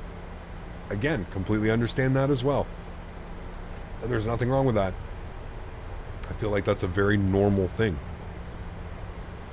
You know? Nothing wrong with that. 210 on the speed. I got a little bit of ground spoiler out. We got a little bit quick there, carried away, so we'll do that now. We're going to do our approach checklist. Flight nav instruments have been verified. Cabin notification. Flight 10, please be seated for arrival. Done, checked, and altimeters 29er 80, 29er 80 cross-checked. Approach checklist has been complete. Looking good. Alaska 32, correction, Alaska 732. Phoenix Airport into 11 o'clock and 16 miles, report inside. We're looking for the field. We'll let you know when we got it in sight for Alaska 732. I don't see it yet. I don't want to lie. Do I see it? I don't see it. I know that it's somewhere over here, but I don't see it yet, chat. I think that's it right here. Got to get a little bit closer. A little bit closer. 47 for Denver Center. To a barrel roll. 3829. I say that from here on out. You say that you're a real-world pilot. Nah, man. There's no need for that, dude. No need for it, man. Flaps 1. Ground spoilers in and armed. Cool. Dan, sorry. What did you miss? Missed a good day, man. Flying the Pilotage Network up from checking out some new scenery, Paine Field, all the way down here into Phoenix, man. And I absolutely love the Phoenix approach. There's something that's just absolutely incredible about flying in over the desert and coming into just seeing all the houses and golf courses and communities built around golf courses, and it's a beautiful thing. I love landing here. Look at the design of this too. It's so beautiful. A lot of Phoenix is pretty cool, man. Now I would bet that these are all golf courses. That's why they're designed like that. But it's cool, man. Like, that's a whole community built around that, right? Pretty damn cool. Okay, we've got the field. And Phoenix approach Alaska 732. We've got the field. Just gonna let me go lower now. Alaska 732, clear visual approach, runway 8, 5 miles final, contact tower. Good visual approach 8 and 5 mile final over to towers. Alaska 732, thanks. Okay, tower frequency chat today will be on Phoenix Tower on the 8's 18.7. See, that's another thing about Pilotage, is a lot of the time they're not going to give you the frequency. You've got to go find the frequency for yourself. So I love that about that as well. All right, what do we got to be at Jamil? Jamil 4,000. Beautiful. Looking good. Dumpsters and garbage cans were melting a couple weeks ago here in Phoenix. That doesn't surprise me either. I mean, dude, it's just sun all the time. There's the football stadium. I think we're over the football waypoint, right? I think we were. Pigskin, yes. Glendale, Arizona. Something about Glendale's over here. Is that where the Cardinals play? American 9930, I don't know. exit right when able, taxi terminal via Charlie, monitor ground. State Farm Cardinals. I'm on the ground, American 9930. Have a great day. See ya. So out here, but nothing melting. We had to do a replay chat today. Center 132.2. And we're in on the left side, so it should look good on the 8s. I'm going to go ahead and arm our localizer.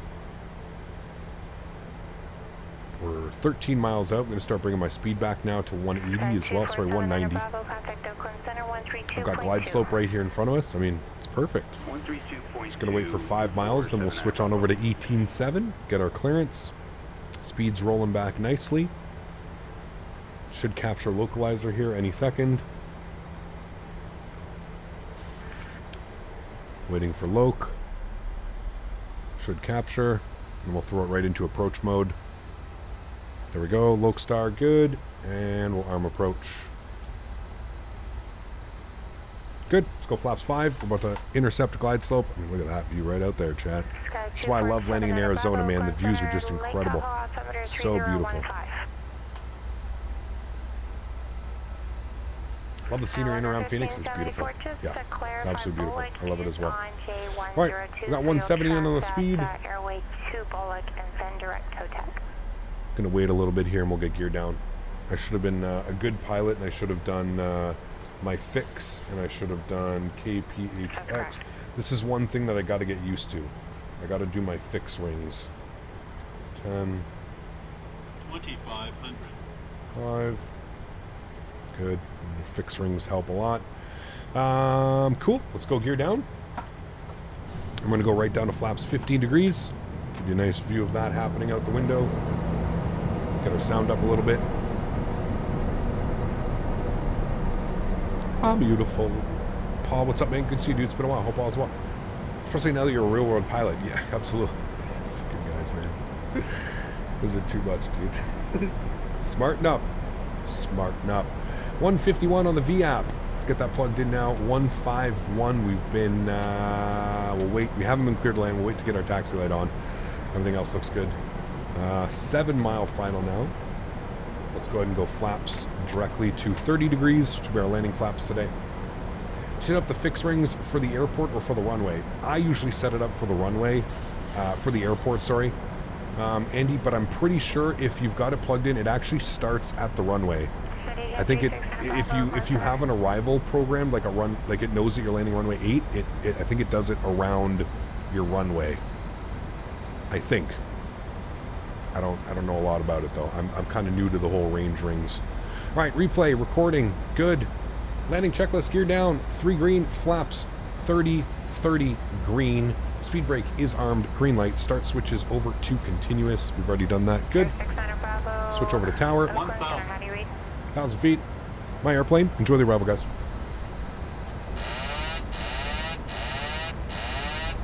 Phoenix Tower, Alaska 732. Visual runway 8. Citation 369 Bravo, roger. Just confirm your direct surfer at this time.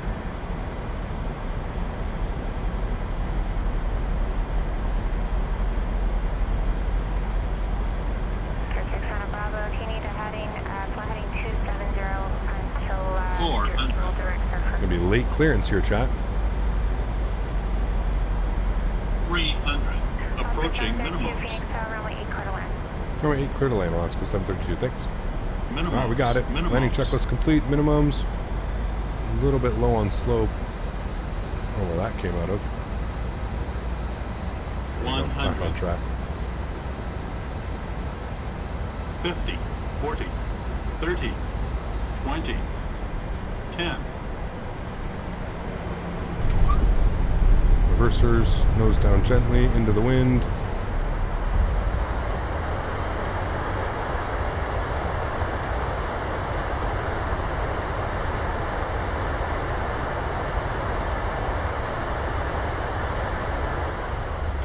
Reverser stowed, manual braking, ladies and gentlemen, welcome down.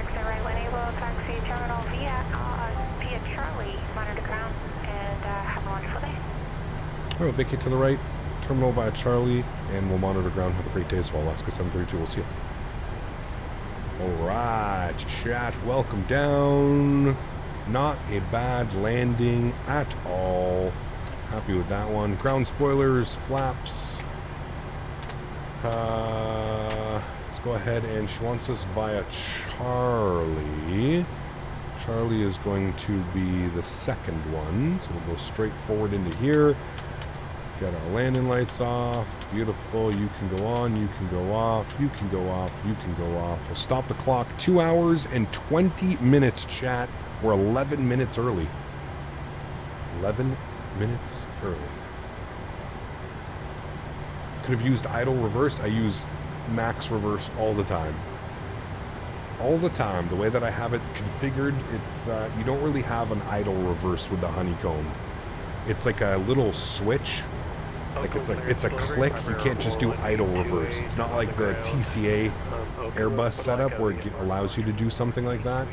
You can't really do idle reverse when you're using the honeycomb products, unless you have like something other than using the actual little reverse detent things that you have. After landing checklist, engine start switches off, or sorry, auto as required. Flaps are up, speed brake is down, radar is off. After landing checklist complete. Next we'll have our shutdown. We're going to Echo 6. GSX, Echo 6, no. And Alaska. Good. Cool. Happy with that landing. Nice. Could have been a little bit more, felt like it was going to be firmer, but it wasn't, so that's okay. No problems there.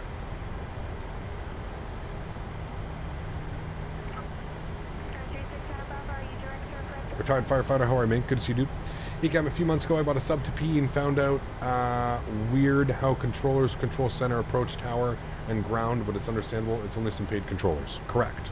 They are paid controllers, so it makes it so it's a little bit more difficult. There's not so many not so many options, right? When you're a paid control service, can't have people just kind of come and go as you please, right? So, how to get a checklist from the sim? You can go on flightsim.to and search for checklists. That's a good one.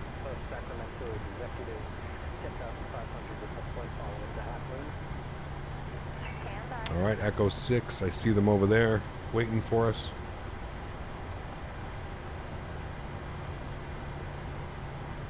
Even V1 commented on your landings? What do you mean?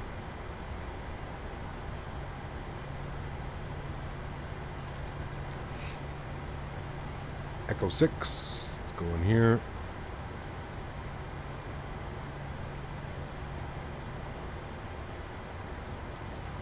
Just one flight today? Yes, just a single flight today. We've had some very long streams this week.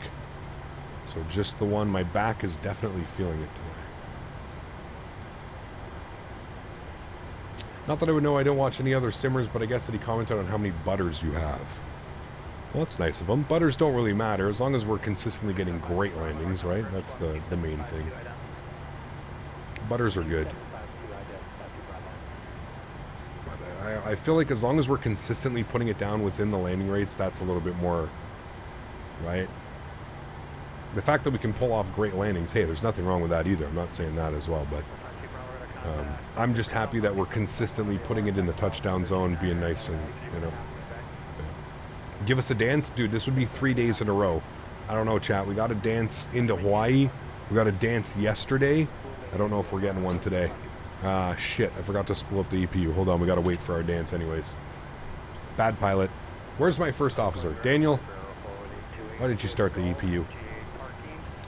How do you pick the airline in GSX? It should let you, as long as you've got everything up to date, Gigliotis, and it offers you. Some airports don't offer you. They just give it to you as is. Some airports will let you choose who it is. So, blame Dan. Oh, Dan's fault. Do you think mobile flight sim will ever be this good? I don't know. It's a good question. I mean, eventually. I mean, look at how good the phones have got over the last, like, 5 to 10 years.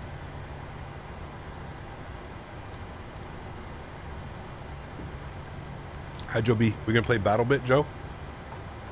Yeah. I haven't played BattleBit all week. I need some BattleBit. I need to go pew pew. Pew pew pew. Can't make sure your landing gear is down and that you're at the gate. Thank you. Yes. Thank you for that. EPU's on. Bleeds are on. ISO is open. Let them up. Shut them down, chat. Seatbelt sign off. Engine number 1 and 2 is off. Beautiful. Anti-collision light goes off. We get a dance from you today? Just a bow? Just a bow. That's what I figured. No way we're getting 3 in a row, chat. 3 in a row. Cool.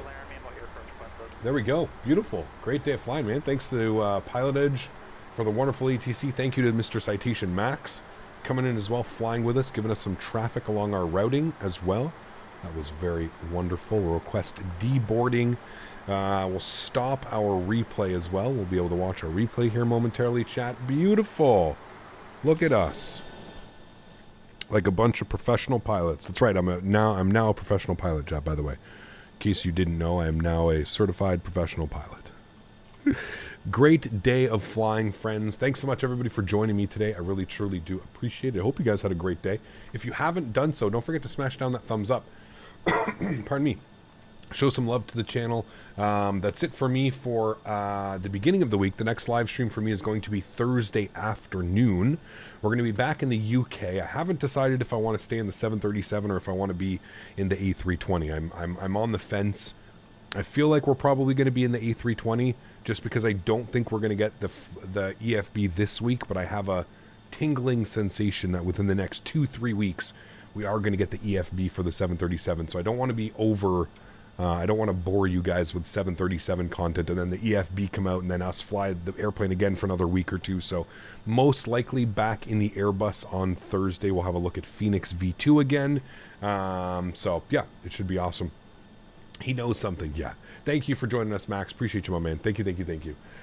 Sick of these two. I mean, Pierce, our options are extremely limited, man. Trust me when I say this. You are not alone, but just got to push through, man. I think, and I've gone over this a lot this week, I think the next 6 months of Microsoft Flight Sim is going to be completely game-changing. The fact that we've got the 319, the 321, the 777, the MD-11, just to name a few airplanes that are probably all coming out before the end of the year. We're finally going to have a little bit of some of a variation of or different variations of airplanes that we're going to be able to fly very soon, man. But unfortunately, until then, we've just got to suck it up and we've just got to keep enjoying this. I love the 737. I love the A320. So honestly, I'm not too concerned about either one of them. I will usually fly any of them any day of the week. Cool. What how we look on our landing rate? Was it 163.097 on the G? I would say that was a pretty smooth landing, chat. It almost looked like we were going to smash it there for a quick little second, but everything kind of turned out in the end. It looked great. We can do our shutdown checklist here, chat. Before we move off and do anything else, let me get the aircraft in a proper shutdown state, and then I will go ahead and finish my or my shutdown checklist, sorry. That's good, that's off, that's good. Cool. Shutdown checklist. Parking brake is set. Fuel pump switches as required. Seatbelt sign is off. Window heat off as required. Probe heat auto. Anti-ice off. Electric hydraulic pumps, we just put those to the off position as well. Air conditioning panel is set. We're still on PAX. APU bleed as we are on APU. Good. Anti-collision light is off. Engine start lever switches are in cutoff. And the last thing that we forgot to do, TCAS to standby, and there we have it. Shutdown checklist complete, my amigos. Another successful flight using our world flight checklist. If those of you are wondering, I usually don't use checklists. I kind of just teach myself flows and kind of how things work. But because we have world flight coming up in less than 2 months now, or right about 2 months, I think 2 months to the day, I do leave. 2 months to the day. If you want more information about world flight, you can put !WF in chat. Andy, coming in with the love. Huge enough floaties to you, Andy. Thank you very, very much for your support as well, my friend. I truly do appreciate that. That's incredibly kind. Guys, let's get some love and chat for Mr. Andy. Showing the love. Thanks so much, Andy. Appreciate you, bud. 5 gifted members. Guys, if you were lucky enough to get a gifted membership, please make sure you say thank you in chat. That is incredibly kind, Andy. Thank you very, very much, man. I truly do appreciate that, dude. Thank you. Cool. Let's go ahead and go to GSX. We're going to restart the Kutao script, shall we? Let's go ahead and jump inside. We'll get ourselves into a turnaround state. I'm going to come down here. I'm going to just close all of the doors, and then I'm going to go ahead and select our turnaround state, PMDG setup, panel state load, and we're going to go final, and we're going to execute that. Good. Get the aircraft in a turnaround state. Give that a couple seconds here for the flaps to come all the way out, and then we'll be able to watch our replay, guys. Have a great week, everyone. Next weekend we'll be here before you know it. Exactly. Yes. Yeah, I've got a crazy busy of days over the next couple of days with again, as I was mentioning, we got all the hay cut at the field. We have about 15 to 20 acres of hay, of grass that gets cut. We don't own a combine or a baler or anything like that, so we have to hire somebody to come do that. But unfortunately, it's one of those things where when you don't own the equipment, you're basically left to everybody else. Like, you have no choice. Like, when he shows up to do it, and we have to get it done, right? So that's why I was mentioning there may be we may not do the afternoon stream. I shouldn't even say that. There is a small chance that there might not be a stream on Thursday. I will do my best to try and make sure that the Thursday stream happens this week, but there is a slight percentage, and again, I just explained why.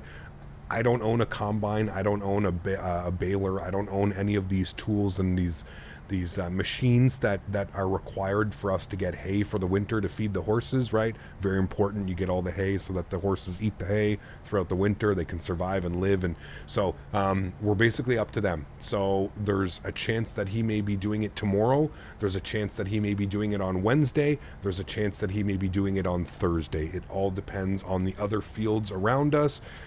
So it's very unfortunate that it happens like this. It's going to happen every year, chat. I'm just going to warn you right now.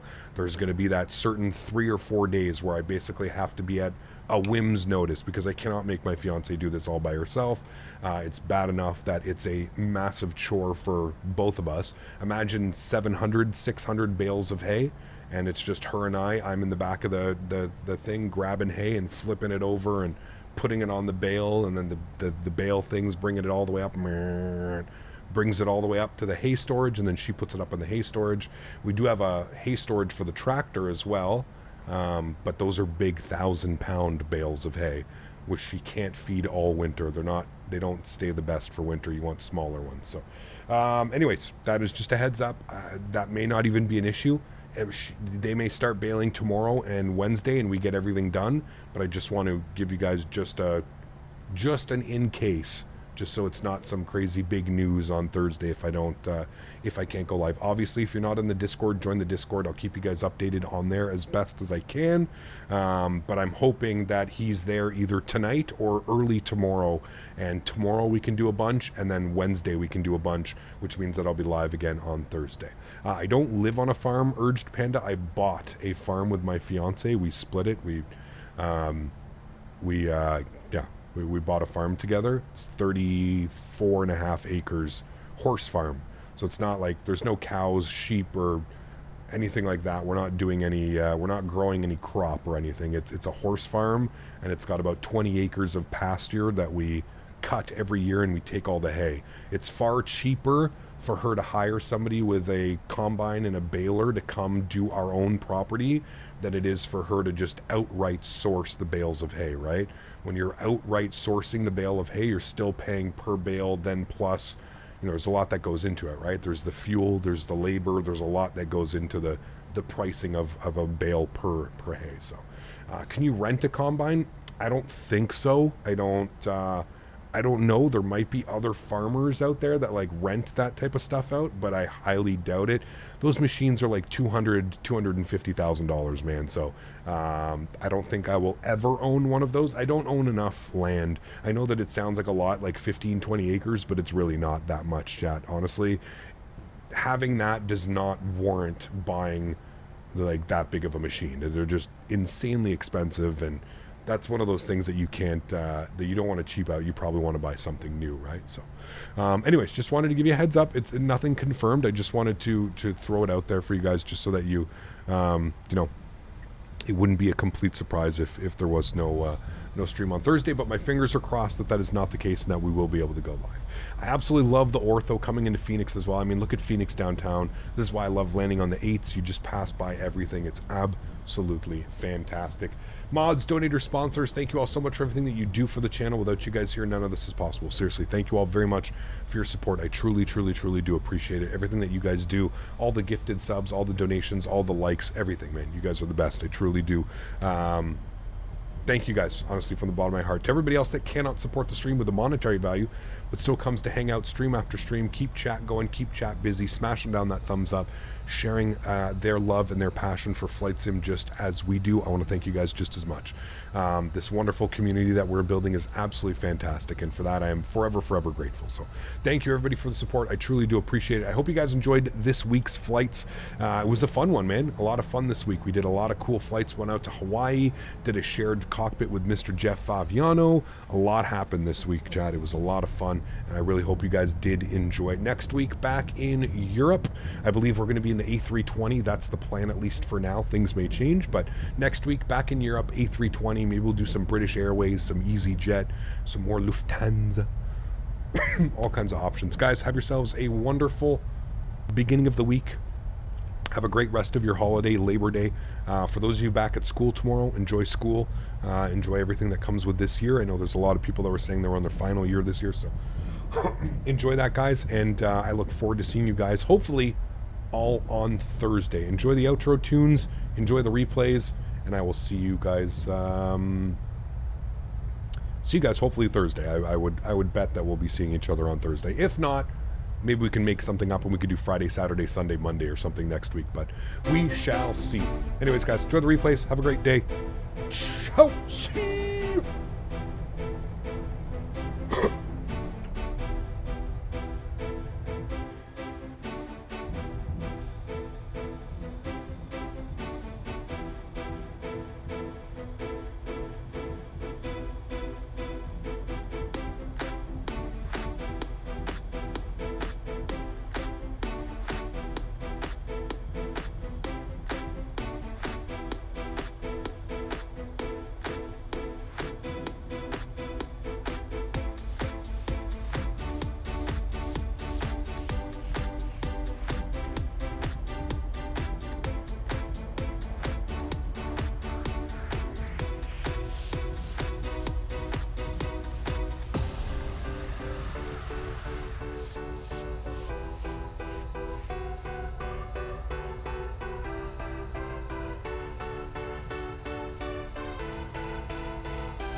Smarten up, you.